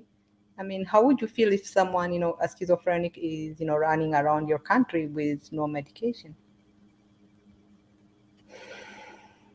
Yeah, and then I mean, and then like something like really Floyd says all the time that kind of like makes him seem like weird is that he says that, oh, the women in America are gonna like charge you or like accuse you of like assaulting them or like you assaulted, like that doesn't really happen. um Usually like the when assault is reported is usually true. There's rare occasions where like it may be false, but it's the 9 times out of 10 it's not gonna be, so why is he so concerned about that? Like that, it doesn't. I've been in America the majority of my life, so I never heard anything about that or like men being concerned about things like that. He yeah, something is off, and it's like I don't know. I worry about the safety of the women too. You know. The only yeah, the only good thing is that he seems to not have to not be around the same woman for a long time. I mean, I know he's been with this stud girl for a while, but usually it's like, he brings them one day and then they're gone. Maybe, they will not be there for him to attack them or something. And I'm starting to see like looking at the passport bros that a lot of them have like a lot of issues. It's not just him. Austin's last couple of lives and like these people coming out being alcoholics. It's like it's not a lot. None of them really seem to be mentally stable based on like the behaviors they portray on their accounts. Like it, they maybe the reason they're not getting women in America is because like they have issues that they don't want to treat. And then it comes out. Maybe we should focus on treatment and not be concerned about being a sex tourist. Yeah. Let me answer this.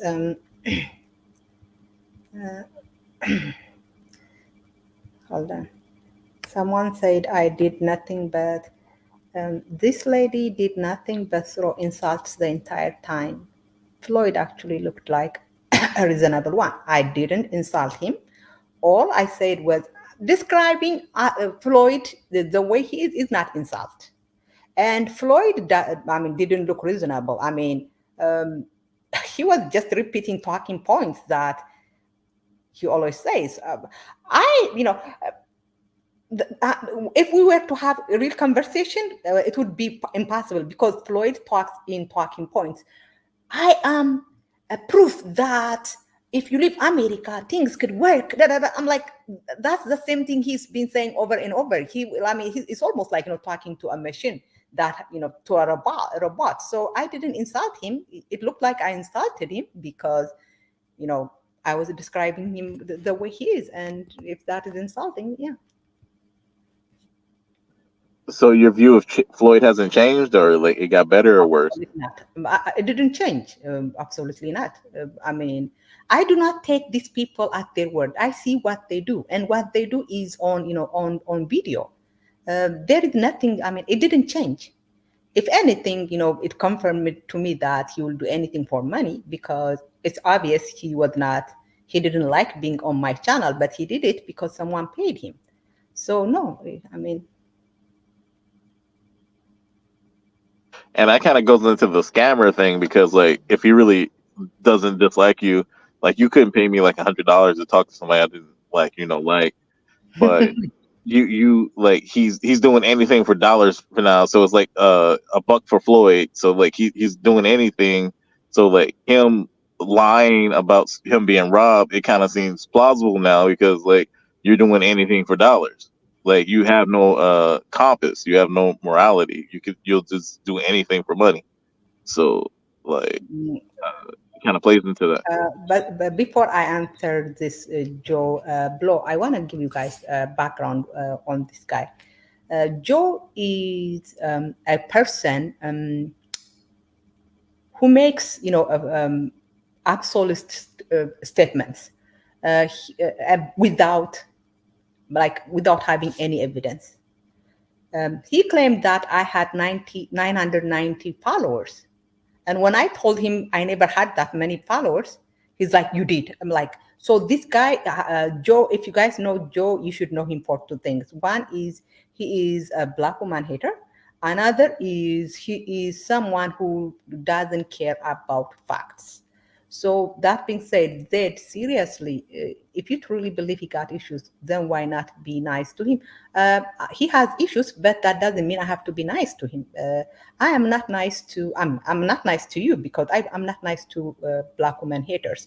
And if he is clinically not right, you are a therapist. Why be mean? I am a therapist, but that doesn't mean I have to be nice to depraved people like Floyd. And Floyd is not my patient. Even if he was my patient, when you have mental illness, it doesn't give you free free reign to be as mean as depraved as Floyd is.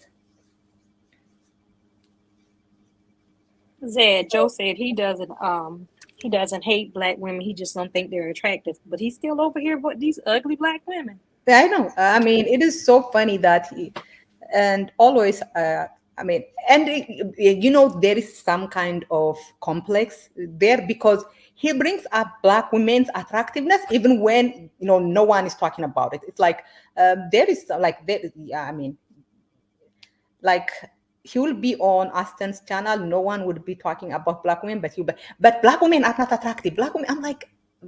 Something. He probably thinks he himself is not attractive, so he's probably. He really can't like his Asian wife as much as he says he does. There's no way. He constantly talking about Black women. I know she's mad. A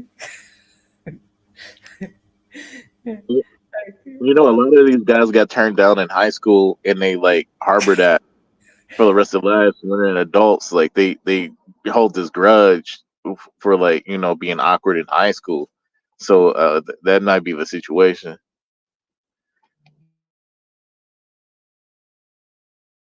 I was not friendly to Art of Will, I blocked him. And I don't block, other people. If he was black, I probably would be arguing with him instead of blocking him. But I am not nice to Art of the Will. I actually knew Art of Will was not. Yeah. Maybe I'll talk to Rai in private, but I knew Art of Will was a racist. But yeah.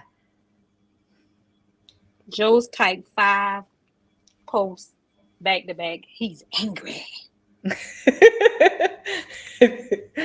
Uh,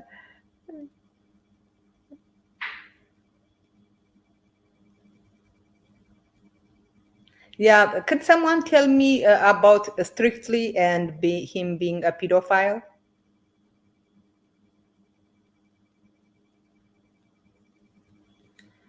There was no argument between me and Floyd. Floyd came to perform a task, and he performed the task and left. And to be honest, I didn't really want to bring him, but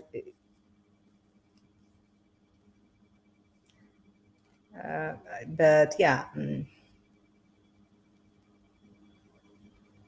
I am so surprised that even like if there is a black man that I don't like, I do not feel comfortable talking about that person around white people. And when white people agree with me, I feel like, oh no, I should not have said that because.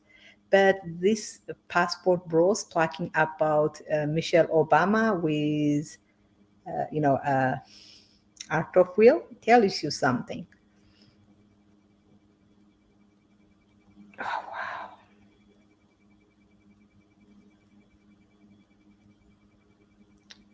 Who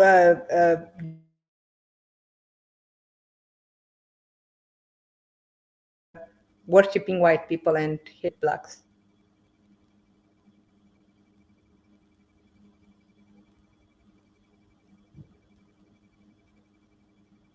Yeah, I banned Art of Will, but I knew Art of Will was, yeah.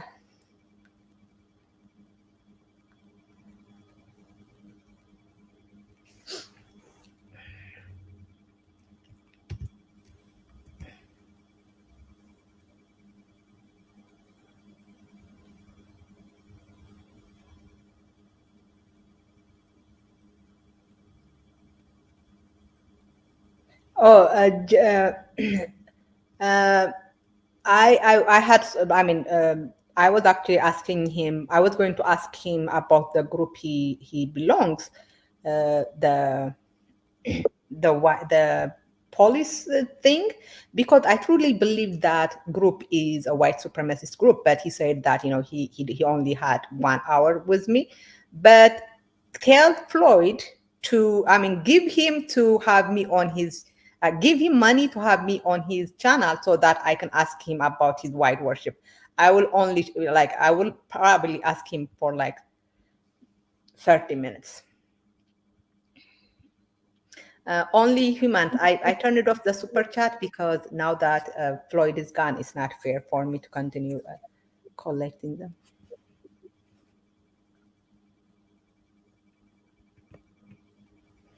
Hi, Philip DR. Go ahead. How's everybody doing on the panel? Thanks for having me on. I wanted to get on here when Art of Will. I heard that personally when he was making fun of Michelle Obama. So I always called him out that he's a racist and and he being supported by Razor Rays. And Razor Rays is my boy, but he being supported by Razor Rays regarding moderating and all that kind of stuff. But he don't be on the he wasn't on the Passport Bro channel talking about it. He was on somebody else's channel. This white Muslim looking chick, and that's where the rhetoric was coming from. Cause I happened to hear it. Her name was like Hi, Lioness. Chris. Nice to have you here. Go ahead, Philip. Please don't let me interrupt you. No, her name was Lioness, and she's a Muslim girl. And he was up there, and he said it that Michelle she was calling Michelle Obama a man and stuff, and he was like supporting it, and some people in the chat and stuff like that. And I heard it, and then when he was on Razor Rays, I called him out on it. But Razor Ray's wasn't happy. He didn't want that kind of argument on his panel. So I wonder if he gives some money. Maybe that's why they like him. Because no, I just no, just say he took red pill. He was talking when he came in. He was talking red pill stuff. Mostly red pill. A lot of dudes could relate to it because it's talking about the Western women, the relationships, and how women are just money grabbing and all that kind of stuff. So he blend right in when he's talking about those issues regarding Western women, and it's not like mostly a hatred of black women. You want to paint. I don't think you should paint the brothers passport bros as hating on black women. We hating on the Western women, the feminism, the kind of the dating is all messed up, all screwed up when it comes to this generation because the social media have that destroyed dating regarding a regular dude just can't get a chick like that. Always gotta be how much you making in Instagram and look at the dudes how he rolling, where he ramming, where he driving, and then that's the dude she's selecting. So she's not my taking. dear, we don't buy that any longer. What's his name? Skyler posted a tweet Yeah. of actually let me bring that because I think he deleted it now, so I might not be able to bring the tweet. But in that tweet, it was a black Brazilian girl, a very beautiful black Brazilian girl Hmm. in bikini walking on. I'm not going to say that word on the shore, and Skyler um, captioned that picture. Black men, why are you here? Why do you waste your time with low vibrational fat, bad food eating or something, black women? So how could you say that you are against you are against modern women, but you are always only picking on black women? Yeah, Zed, hi Zed. Can I say something regard to that? Somewhat give Sure. Flip DR a little pushback, and also sort of somewhat reinforce what he said. I do think that in the red pill spaces there are a starter kit of talking point. I'm not sure if you understand what I mean by starter kit of talking point. You understand what I mean by starter kit? You talking to me or you talking to the passport lady? Zay, you talking to me or Zay? Uh, Mr. G, did you drop or I don't think you dropped, but we can't hear you. Yeah, I'm still here. As my Bluetooth my Wi-Fi was gonna connect to the house as I just pull up. No, there are starter kit. You know what I mean by starter kit of talking point, right? I don't know what Starter do you kit, starter kit is a term that they use that it's like a given, right? It's like if you're building something, there's like the base that you start with. It's like it's a given.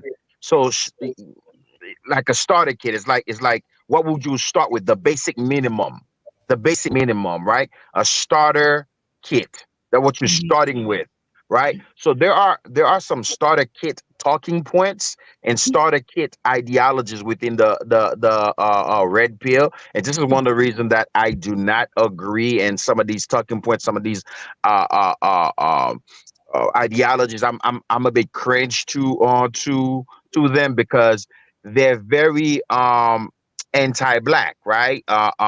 For example, the whole Michelle Obama thing, that Flip DR just tried to explain to you. I think he may have a point, but I don't know if I know Otto Will enough to say that he's not racist. However, I'm not surprised that he will be talking crap about Michelle Obama because in the black space of red pill talking points, the thing is that Michelle Obama is is a transformer. You know what I mean by transformer? He's a transformer. It's not a real a cisgender woman. Um, and it's not just Michelle Obama. There are other women that they claim are that way too. They just have a certain natural hatred towards those black women. For example, Jamel Hill. she has a boyfriend or a husband or whatever. She's a regular a cisgender woman who's in a fruitful relationship.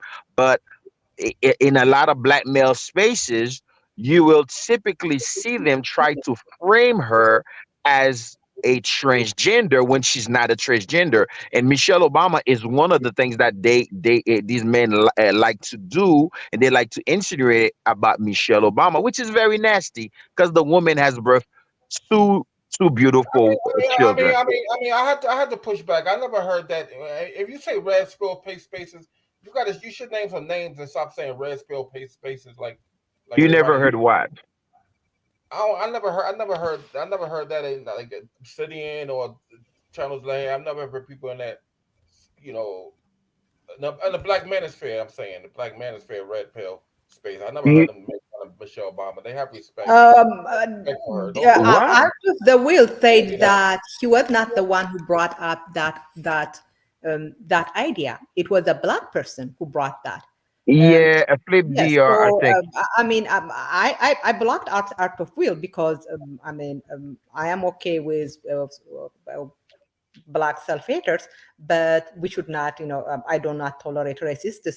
But it is, Philip, you yourself said that, it was a black woman who brought that idea or something, a black person. So you guys do, who brought this idea in the discussion? Zed, I think Flip may not have heard it because I'll be honest with you, I Flip. heard it. I don't. I know. No, I heard it. I was on the. Well, it came from this girl named Lioness. Her name is Lioness something. She's a Muslim chick. She's a white chick, Muslim chick. And Arthur Wills was up there, and then she was calling Michelle Obama, using those talking points, saying she's a man and all that kind of stuff. And what did You you guys? never heard black man said What that, did you guys? Flip DR? I never really heard a black man say that. Oh, They my brother, you. It kind of seems like like you. But Yeah, there how are did you some. guys push back? like Did you guys push back? like that, huh? I was on the panel. I was on the panel. Did any black person push back? I've never some of these conversations. Uh, Now, I've been in the audience, whatnot. it wasn't many black people in the audience. I think it might have been one, but they have their avatar, so I can't really tell. But I just know Arthur Will. He was basically endorsing it and laughing Yeah, and laughing. yeah. But Flip DR Zed, what I just said regarding Michelle Obama. I mean, it's quite now. If people have a political pushback regarding left wing, quote unquote, a left wing talking points, left wing political policies and things of that nature. If they're discussing it within objective reasons, I can understand that. But at times, whenever it's like a black woman that either supports, let's say, BLM, right? For example, because we know Jamel Hill. Like this one, maybe you never heard it, Flip DR, but Jamel Hill is one of the individuals, and this is not you because you said that that particular incident happened with some Muslim chick or whatever, blah blah blah. Even Yeah, yeah. that Muslim chick isn't the person that came up with Michelle Obama, claiming I Michelle know, Obama.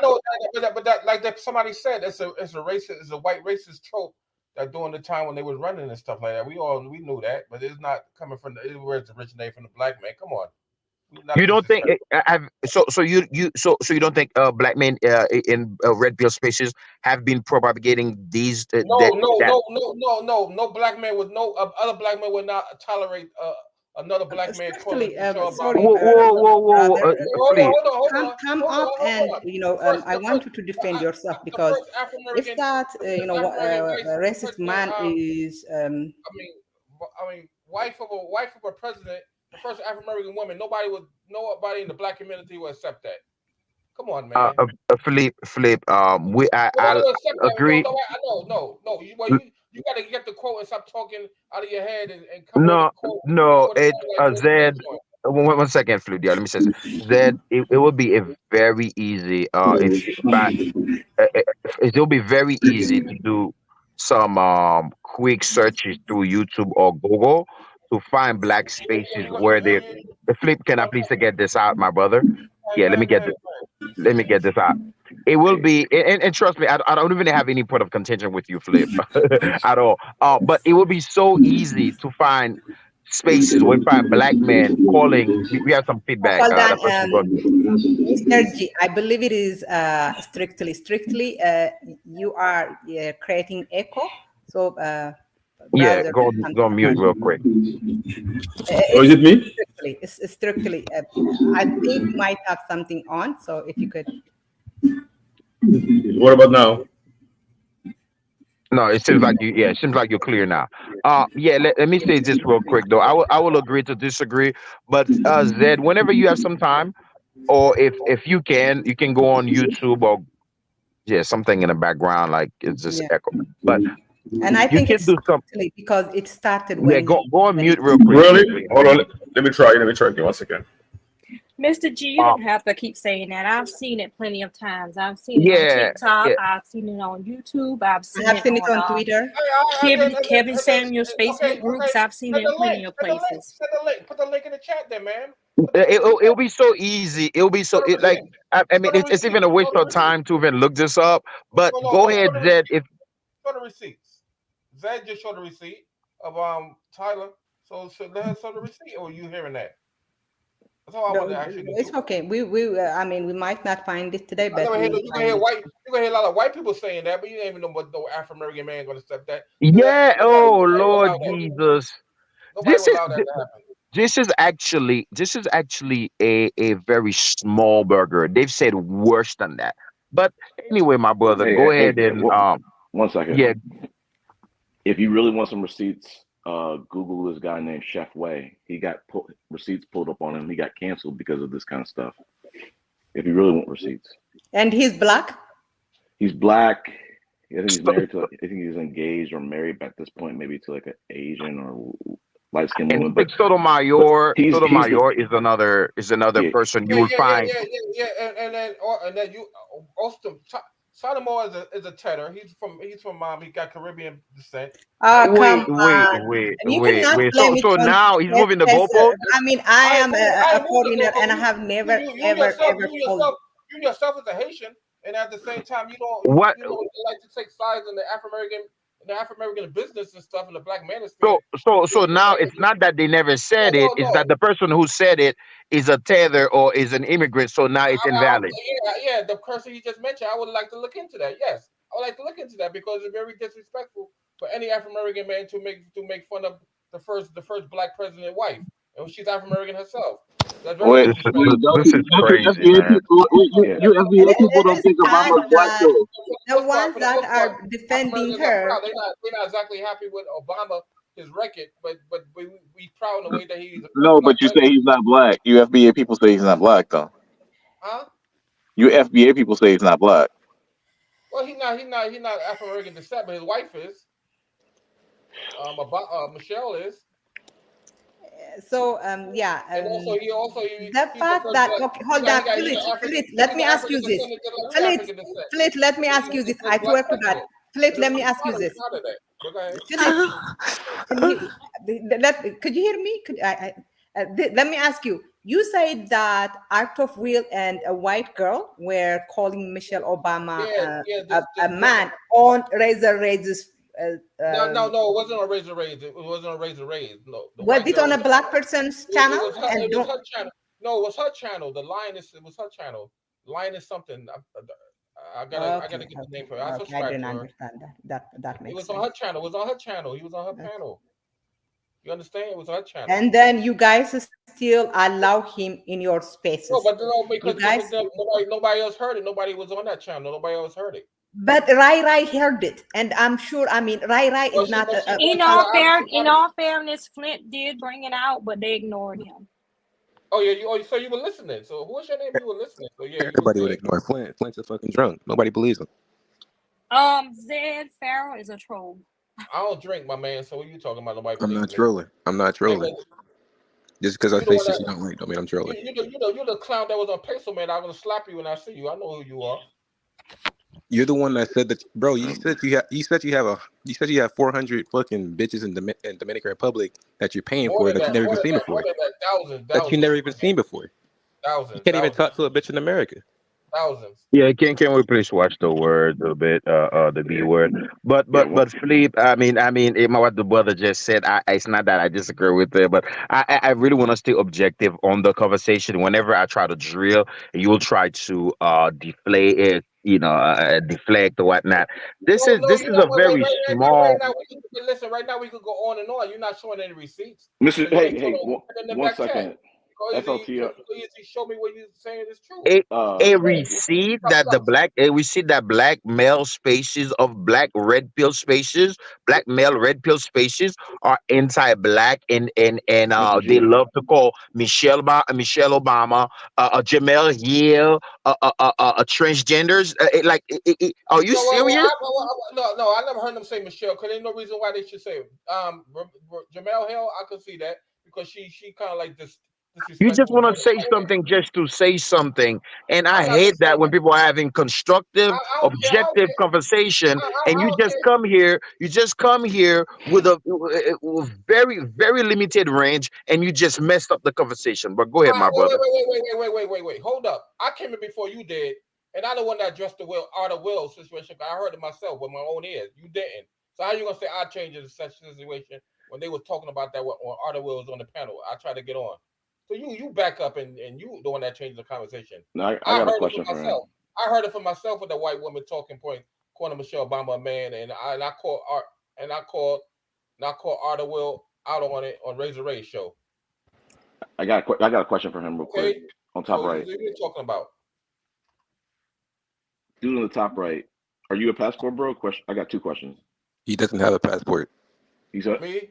I fled the I'm finding love in Dominican Republic. Yes, I was a traveling brother. I don't really identify myself as a passport bro. You've never stepped foot. Yeah, You've never but stepped foot. no. all right. No. When you want to put money on it, then you want No, to lose it. So I no. I could got show you two. my I passport. got some other I'll questions show you for my you. passport. So I could defunct that. Just hit my cash app when I show it to you. That's how I'm So talking. here's the second question. Were you in passport bro spaces that you could you speak to like that community when they do post big topics? Yes. So what did you I'm what in these so spaces from the if beginning. that's the case, This passport bro is a YouTube movement. It's so not if that's anywhere the else. case, if that's the Social media. case, was there any pushback, predominant pushback from the passport bro community when those racist passport bro memes about African American women were posted? Yes or no? No. At the same time, I don't see nothing wrong with domains personally, because Right. if you want to get and take the side of these women, I heard particularly myself, black women themselves come out of their own mouth. If you can see on TikTok, there's millions of TikTok videos of them bashing passport bros and say y'all out there messing with minors and all that kind of disrespectful stuff. That's true. That's what the white dudes are. That's what the I white say dudes a are lot doing. of passport bros do though. That's what the white dudes are doing. spread lies and they want to do all that stuff, then certainly But they Flint, that's not represent what they're saying. racist. That's I not know racist.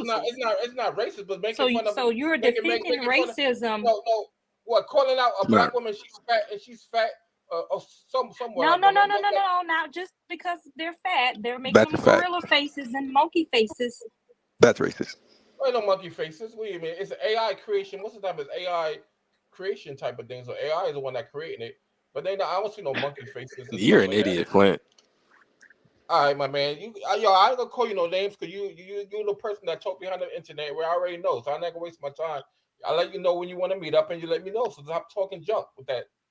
Okay?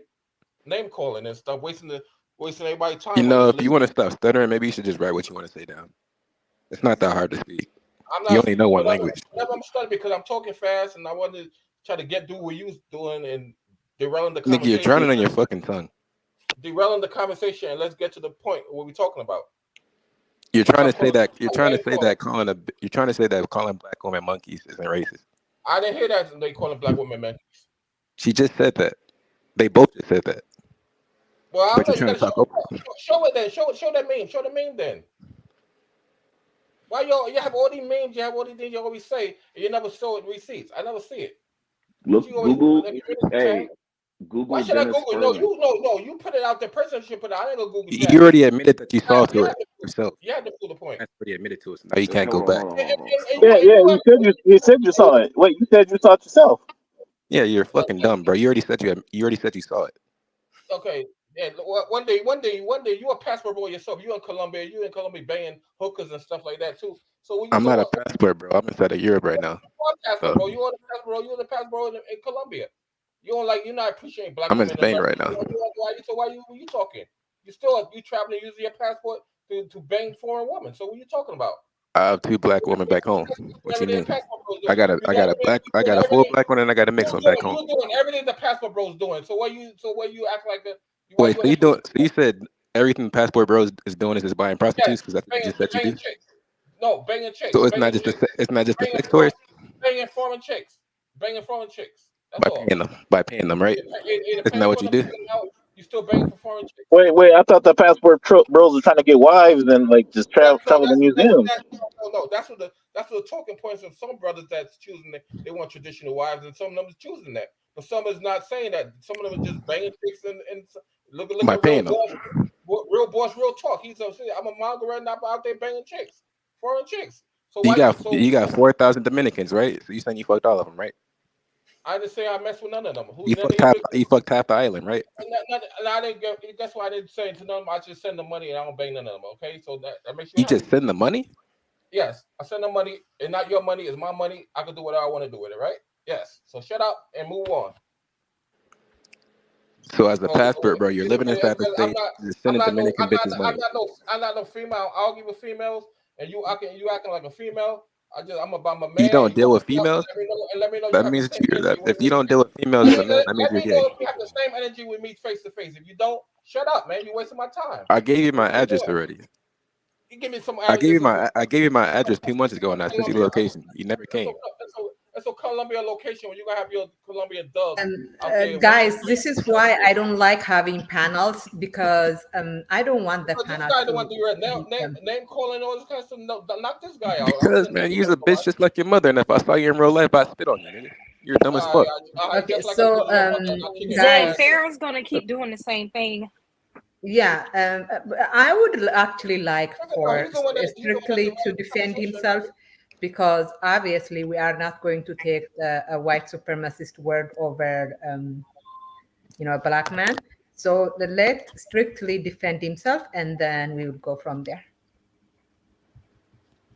Well, first of all, I mean, I don't really have to defend myself because those statements are fallacious. I mean, and anybody who knows me personally, because some of the guys in this panel know me personally. So, I mean, it's very blatant statement. I have teenager at home. I mean, I'm a father of teenager. I mean, so addressing something like this really, to me, was really insulting. It was just bursting out of context, stating Colombian laws, and that was it. So, so to me, even addressing out of will, I mean, I was pretty much surprised that even start that nonsense, So I want him to be able to show proof that that I've dealt with anybody under 30 years old to be conservative, Then we can talk, because it doesn't make any sense. So when I said I said, well, addressing that is giving him something to talk about. So so there's a saying in French where you respond to an idiot with silence, and that's exactly what I will give to Will. As an idiot as he is, I will give a silence treatment. Okay, who was another person saying things about Strictly? You guys know that Strictly and I are not like friends or anything, but I want to give him opportunity to. I mean, because yeah. Someone in the chat said it was a 14-year-old. Something about that. Something was said in a Discord. No, that's not it. Let me tell you, there was it was on foreign only channel. It was they were having some girl cooking, and people were addressing him, saying that that girl was underage. I said, no, first of all, she's not underage, and then she's way over 18. It's obviously, and then I stated the Penal Code of Colombia. What is the consent age in Colombia? I just couldn't paste the penal code. I said, this is what the Penal Code of Colombia says. And that was it. And he went ahead and switched it around and said, well, in the USA, I said, hold on. I'm not just talking about U.S. law. I'm talking about Colombian laws, what the Colombian law says. And I say U.S. law is not worldwide. Yes, it could apply to U.S. citizen, yes, but it doesn't apply to the rest of because each country has what is called a consent age. I was just putting that law of that specific country according to the law, not condoning any type of activities or not implying anything. So he used that. He didn't put the whole context of the story. He just took a screenshot of that, stating that, strictly is this. I was like, okay, that's just ridiculous. And, I never trusted it because it was just a waste of time, I have thousands of people who knows me and they know exactly how I operate. So to me, that was very, Hey, Zed, yeah. let me say this. I just got home, like probably within an hour ago. And trust me, not less than 12 hours ago, I was with Strictly. I just got home from DR. Met his wife, met his wife, met his kids. He has two teenage daughters. Okay. And I'm not gonna say just based on those things, X, Y, and Z, but then again though, you have to look at the context from which they're trying to get to that conclusion. So I can use what from my interaction with the brother. I went on business trip with this guy where we went to look at stuff, and I don't even want to put his business out there like that. We went to look at stuff. We're talking about $1 million transaction kind of stuff. Like this is not. This guy is not even. And I was mad at him. I'm like, bro, like don't ever try to let these dudes put passport bro label on you because you're not. He's levels. When I say levels, he's levels. He's not a faking it to make it caught up, guys.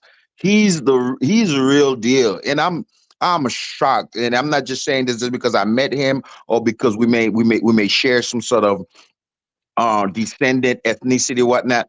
But this guy's the real deal. When I say real deal, I've never met anybody in the whole travel movement like this guy. Real deal. I'm talking about real deal. Like we're talking about like going. He's a respectable guy. They have real roots in the countries he's been in. He live in. He has his children. Real roots. So screw that bullshit. Allegation that they try to put on this brother.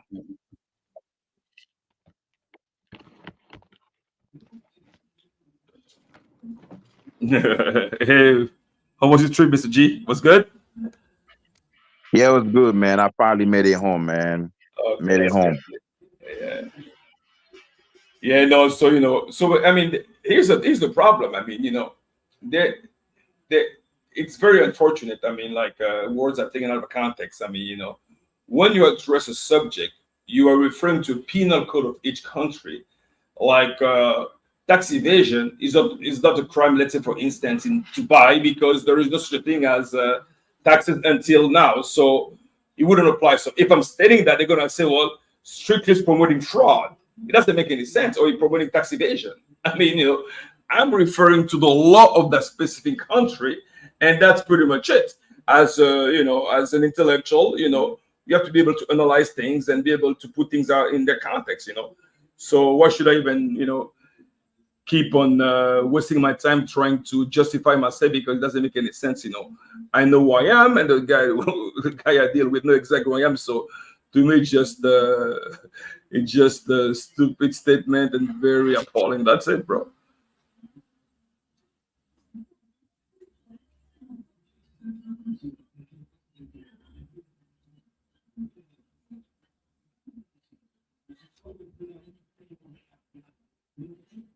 Hello? And Zed, can we move forward? I don't even to my indulging yada yada. What would you look up?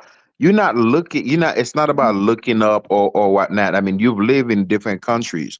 There are sets of laws. This guy have lived in different countries, like 20, 14, 15 years in different countries. There are sets of laws that people will be aware of. People will know what it is. You need to know the laws of those land to not you not get in trouble.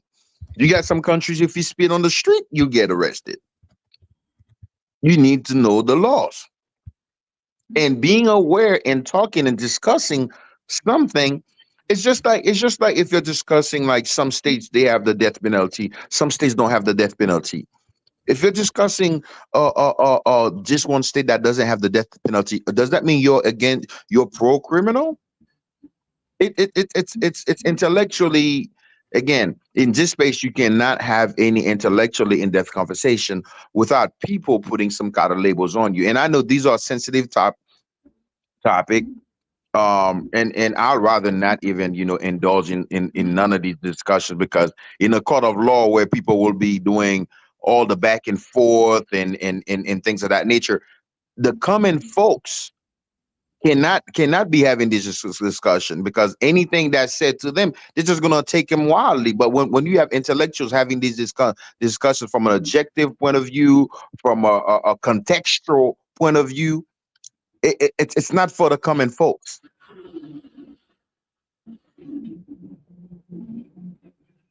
I hope. And I'm listening what Pharaoh's saying, that, well, I won't even waste my time with Pharaoh. I mean, it doesn't even make any sense to even address that. So, like you said, let's move on to some more interesting thing, that makes sense. Yeah.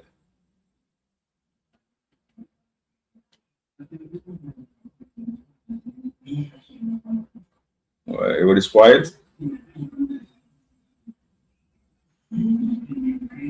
Well, yeah, Zed, you had a good live stream with Floyd. It's quite unfortunate. Some of these things, that he sort of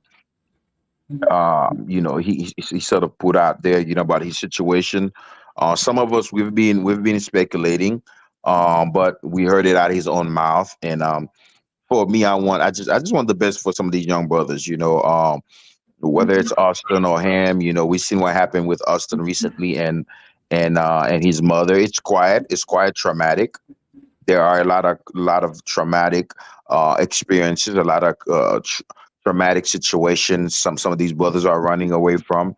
I would advise brothers, before try to leave the country, try to deal with some of these issues. Whether it's therapy or find some kind of way to deal with some of these issues, because you telling yourself that I can't find women here, that I'm just gonna go over there, and then you don't really have any way of taking care of these women. All you're doing is coming online begging for money. All you're doing is depending on a YouTube paycheck that's not consistent and guaranteed for the long term. Is it okay That's if not I true. interrupt and answer a comment right side left?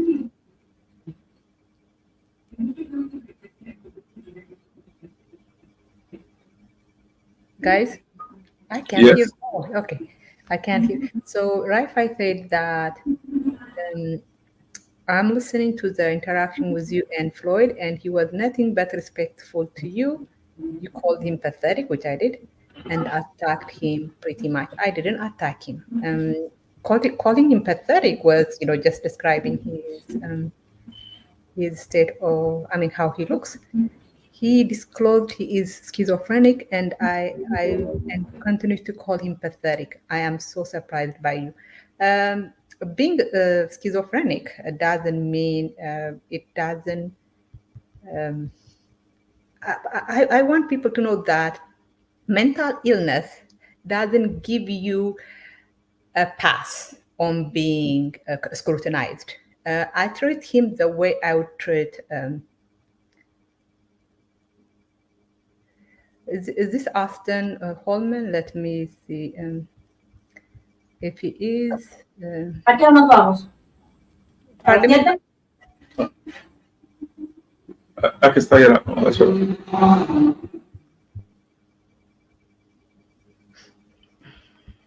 You say you have Austin Holman coming on, Zed? Is that Austin? You say you have Austin Holman? No, because some of them, there are people who. Is that Austin?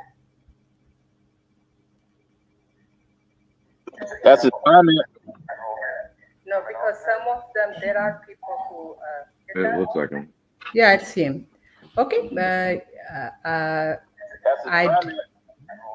Yeah, that's him. Let me. So you guys know that this about me, I hope. I do not criticize Austin and Floyd, on my channel, and then when they show up, I be nice to them. No, I don't. And if Austin was to come on the panel, I would also call him pathetic.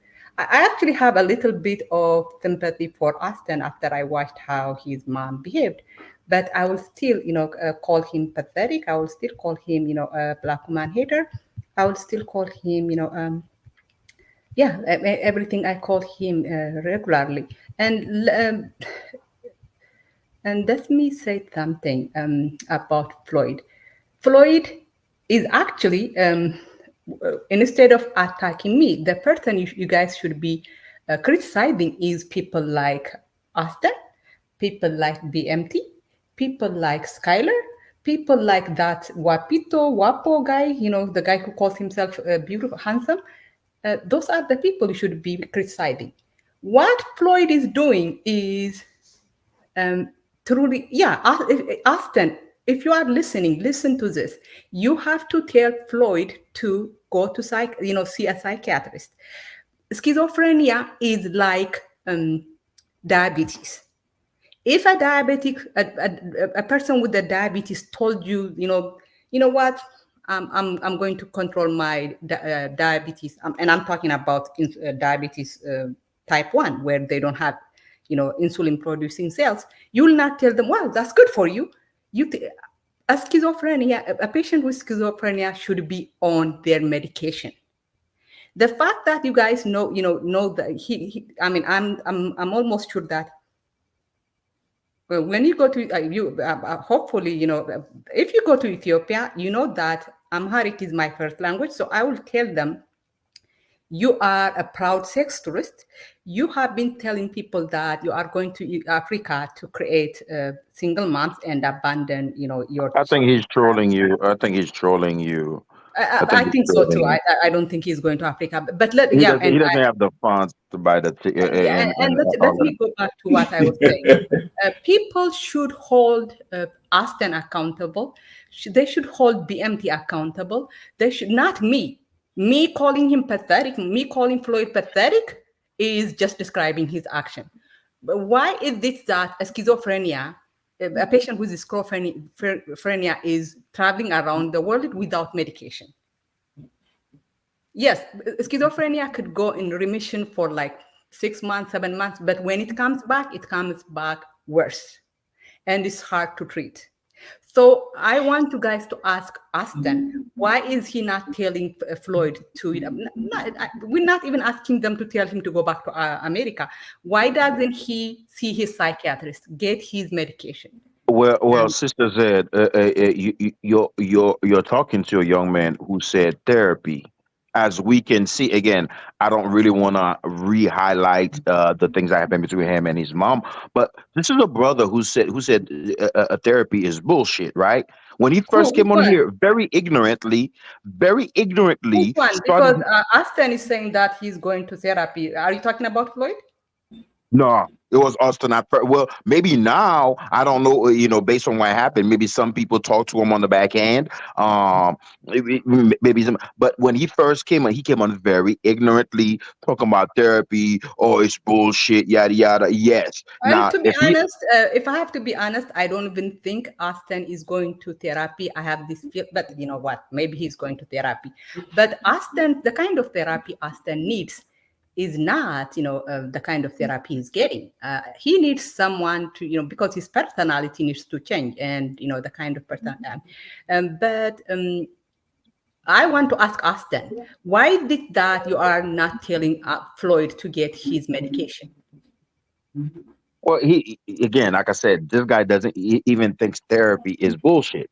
So he's not going to see anything objective or from a scientific perspective of from that Floyd should be seeing is psychiatrist. Um, and if this young man were to come on here, I have a question for him.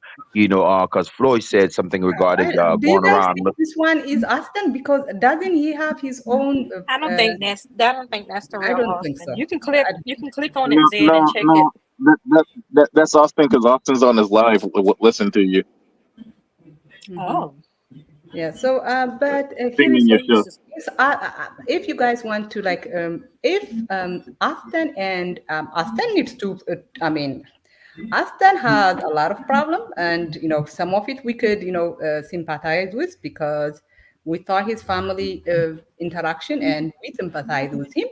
But he needs to go to therapy, but the therapy he needs is something else.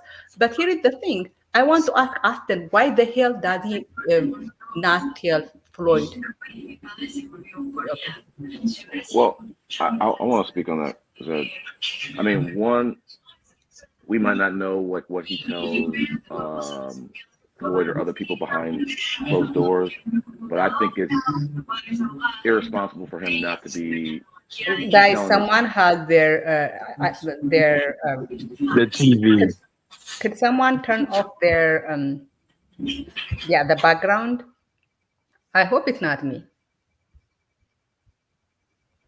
Yeah, I think it's silent now. But I think the short answer of it, Zed, is I think, in my opinion, I'm just gonna speak from my opinion. I think Austin Hallman has almost become like Pinky Doll, where he's buying into the grift. Like it's just about capitalism for him. It's a game. He doesn't care. He cares about making money. That's why he's at home and he's in the car trying to convince his subs to continue to give money. Convince his subs to keep buying into the grift. Yeah. And it's always, and I'm glad you said that. It's always been that. It's always been that. My biggest problem is the older dudes who could be Austin's father, who are Austin father's age. Some probably Austin grandfather's age. They wouldn't give this guy some real sound advice. Like going around and doing YouTube, yada yada. And Zed, I've had this discussion with a Stoic on here, and he swears, making money online. Just Austin got multiple stream of income, yada yada, blah blah blah. Austin was a hundred, and Austin, the other day lying, talking about he was $120,000 a barber. Like who will do that? You have $120,000 business and you leave it when you can still travel. You can still travel, guys. You can still get women over there. I mean, you may not live over there. You can still travel, and you leave it just to go begging and to depend on online YouTube money on cash apps that are not He consistent. probably left Who does because that? we know why he left, and we kind of sympathize with him. Hey, But Mr. I G. wish today would have been, a constructive, because Austin is obviously listening to my live, and I wish the passport bros, instead of policing my work. I mean, this fake respectability. Floyd was not respectable to me. I mean, he was talking about having sex with me. That's not respectable. But I wish instead of being fake respectable.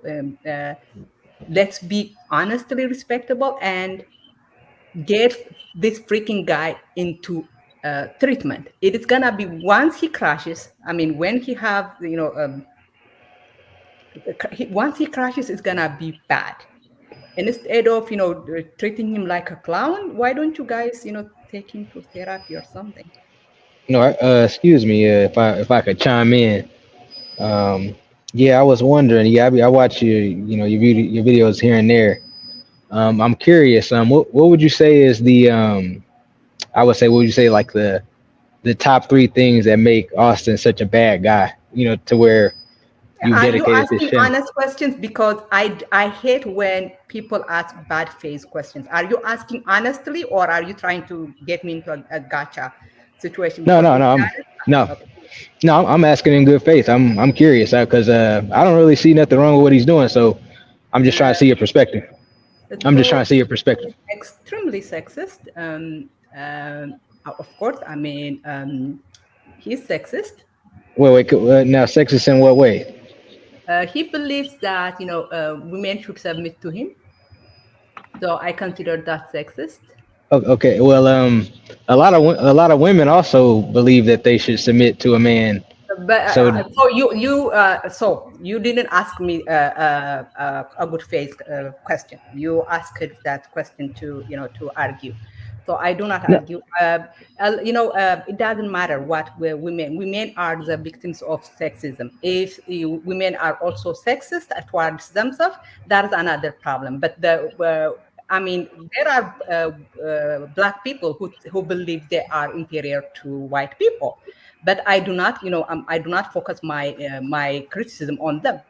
Sexism is a one-way street. It goes from men to women, and a man that believes women have to submit to him is sexist. But I mean, he is a garden variety sexist. There is nothing special about him.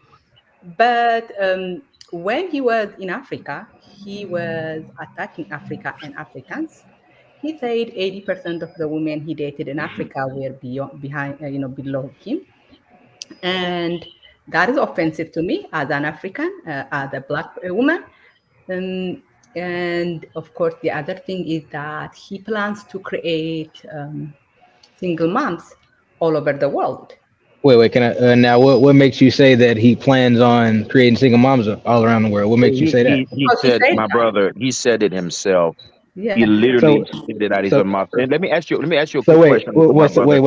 Wait. Before you get there, what was the quote? What was the quote? So he said, "I plan on creating single Yes, he moms all said around the yes, globe." yes. Yes, He he said he did. would like in every That's not true, country. man. Yeah, no, no, no. Zed, He can is you pull on the live my stream? channel Can you right now telling me to learn English, which is childish. If my English was so bad, he would not be offended because if my English is bad, no one would He understand. understands. He Hey, understands. Yeah. So My what's the Yeah, name of Zed, the let me guy asking the address this, question? brother. My brother, he said it at his own mouth. Zed has Now, covered where he said Oh, in every country he would like to have he said he would like to do like his father. He would like to do like his father. In every country, he would like to have a kid in every country. Now but not just country, you said let's not do the continent. flip DR thingy and with the deflection. But I want to ask you a more important question. I don't know how old you are, and I don't know if you have Guys, sisters and I'm going to leave the chat and Rai will take over. But it was nice talking to you guys. And yeah. Yeah, What's I want to ask the brother a question, and sincerely, because you mean I've heard of red pill talking points. I've been in these spaces too. Some of you and I may have some share the same ideologies, but you do know even within the same red pill spaces, there are people that have it's not a monolith. Some people have contention. Some people have disagreement. I'm sure you will agree with that. But let me ask you a more important question because the way you came on asking what's make Auston so bad, blah blah blah blah. I'm not claiming like he's so bad or whatever, but let me ask you a real important question. If you have a little sister, a niece who's in law school, who's on her shit, is Auston the guy who you would love to see your little sister date? oh boy. Well, Your sister is in law school, engineering school. She's a nurse. She's on her shit. Do you want Auston to date your little sister? A now college are dropout, self-proclaimed $120,000 businessman. Hey, come again? are they dating for fun or are they dating for marriage? Oh my Sir, god. it's a very simple question. Your No, sister, no, it's you got to be specific about the situation because that's going to help me answer the question for you. Is it a for a serious relationship or is it more for fun? You want Is your that niece to be a ranter? Is that what yeah, you're I saying? mean, dating, yeah, that's hey what I'm saying, though. I mean, see, that's hey, even worse what you that's just a said. hypothetical question, man. Like Yeah, you being not be hypothetical. just be specific. Like no, what's no, the no, no. intent behind it? Okay, The okay, I relationship. got you, my That's brother. going to make me give you a specific But let me answer help you. because Let me help you with this though. That's even worse. You'll even the kind of specificity you're looking at. Because as the brother said, you want your sister to be a rent through. That's even worse. I said dating. well that well yeah I don't mind that if she was dating Austin I wouldn't mind that I wouldn't think nothing of it. Hey, let me say something though, He'd Adam. probably be happy. that's why it's a hypothetical question. Adam, Yeah, I wouldn't think nothing of it. She like, women got free will. If they like who they like, if she like Austin, I ain't got no problem with it. I mean, I like him too. So I mean, I think he's a cool guy. So I wouldn't mind if my you like Austin sister, for too? your niece. yeah, I think he's a cool guy. Like I like him as I like his work. I think that he has a cool personality. I think he's an okay guy. So I would have no problems with him dating Cool somebody in my family. personality. So you So agree with cool. him dating your sister, even though he says that if your sister talks to him any kind of way, he's gonna punch her in her mouth. Now you probably taking something that he said out of context. That doesn't really Oh sound no no like no his no no! It character. wasn't out of context. He said it. He said it 3 times to be exact. Okay, 3 different ways. are you paraphrasing or is this exactly what he No said? no Now no no. That was what did he exactly say what he said. exactly? What happened? His mom He was said disrespect. so. He said if a woman talks back to him, he'll punch her in the No, mouth. his mom was disrespecting him on live, and he said if a woman were to talk to me like this, I would punch in her mouth. Those were his exact words. Well, he probably was just joking. Okay, but see, Yeah. So No, this it The doesn't is. make sense. excuses What? y'all make is astounding. That Yeah, is so I that really it's is. late. I got I just got up on long trip, but like it would have been nice to stay up to have some real substantive, honest, genuine conversation. But this is not a genuine conversation. This is where we It's a come and time. this guy we like him and we make excuses for him and things of that nature. But Mr. G, Mr. I G, promise you, if you have a little sister that's on her shit, if you have hold on Mr. a second, G. if you have your little sister that's on her shit. The little sister's on her shit. You have standards for your little sister. You will not want a college dropout loser to be dating your sister. Hey, bro. Can I jump in real quick? Go ahead, Wait, man. I want to ask a question before you jump in. All right, go ahead. Adam, did you hear about how Austin Hallman treated Kesa? How he alleged that she had a sex tape? Did you hear Oh my. that? Is that the one that kind of had that big forehead that lives in Africa? Yeah, in Africa. Yeah, I'm sure you wouldn't So mind you him heard doing it. that thing to your sister too, right? Now, what happened with that? He just saying he had a sex tape with her. Well, I think he alleged that he saw one. So I'm saying, would you, at knowing that, you would still let your sister date him with no issues about that? Knowing that he saw a sex tape of her. No, that He's alleged. He's making it out there. He's putting it out there. He's being gonna put fallacious. that rumor out there. He's gonna put that rumor out there. That Oh, spreading the rumor that she has a sex tape. yep. Can I chime in Well, real if she quick? has if she has a, answer this. okay, so is it true or is it false that she has a sex tape? That's the point, bro. This is Can I chime in real quick? disingenuous. Let's just move on. Let the brother ask the question. Yeah. This is disingenuous, man. See how much people Next worship this question, kid, please. man. Next question. No, man, I just happen to have a difference of opinion, man. There's no worship here. But my thing can is, do no wrong. my thing is, Do no wrong. we live in a society where chicks are already exposing themselves, bro.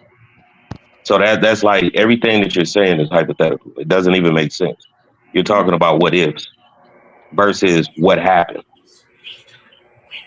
But Yeah, no, my I'm just brother, trying to get to the they already specifics. give you an example where he already did it, and then we're just saying if that was his sister, even you, my brother, he's done it to a chick in Africa. Would you want him to do it to your own sister, who's a good chick in college, who's a nurse, who's a registered nurse? She's on her shit. She got no kids. Hey, what did Kevin Samuel say? The worst women to date is chicks that work in the hospitals. Okay. Right? I'm just keeping it 100. It's like nowadays, everything that you're saying is hypothetical. It just doesn't make sense. It's what if. Kevin Samuels died with a prostitute. I know this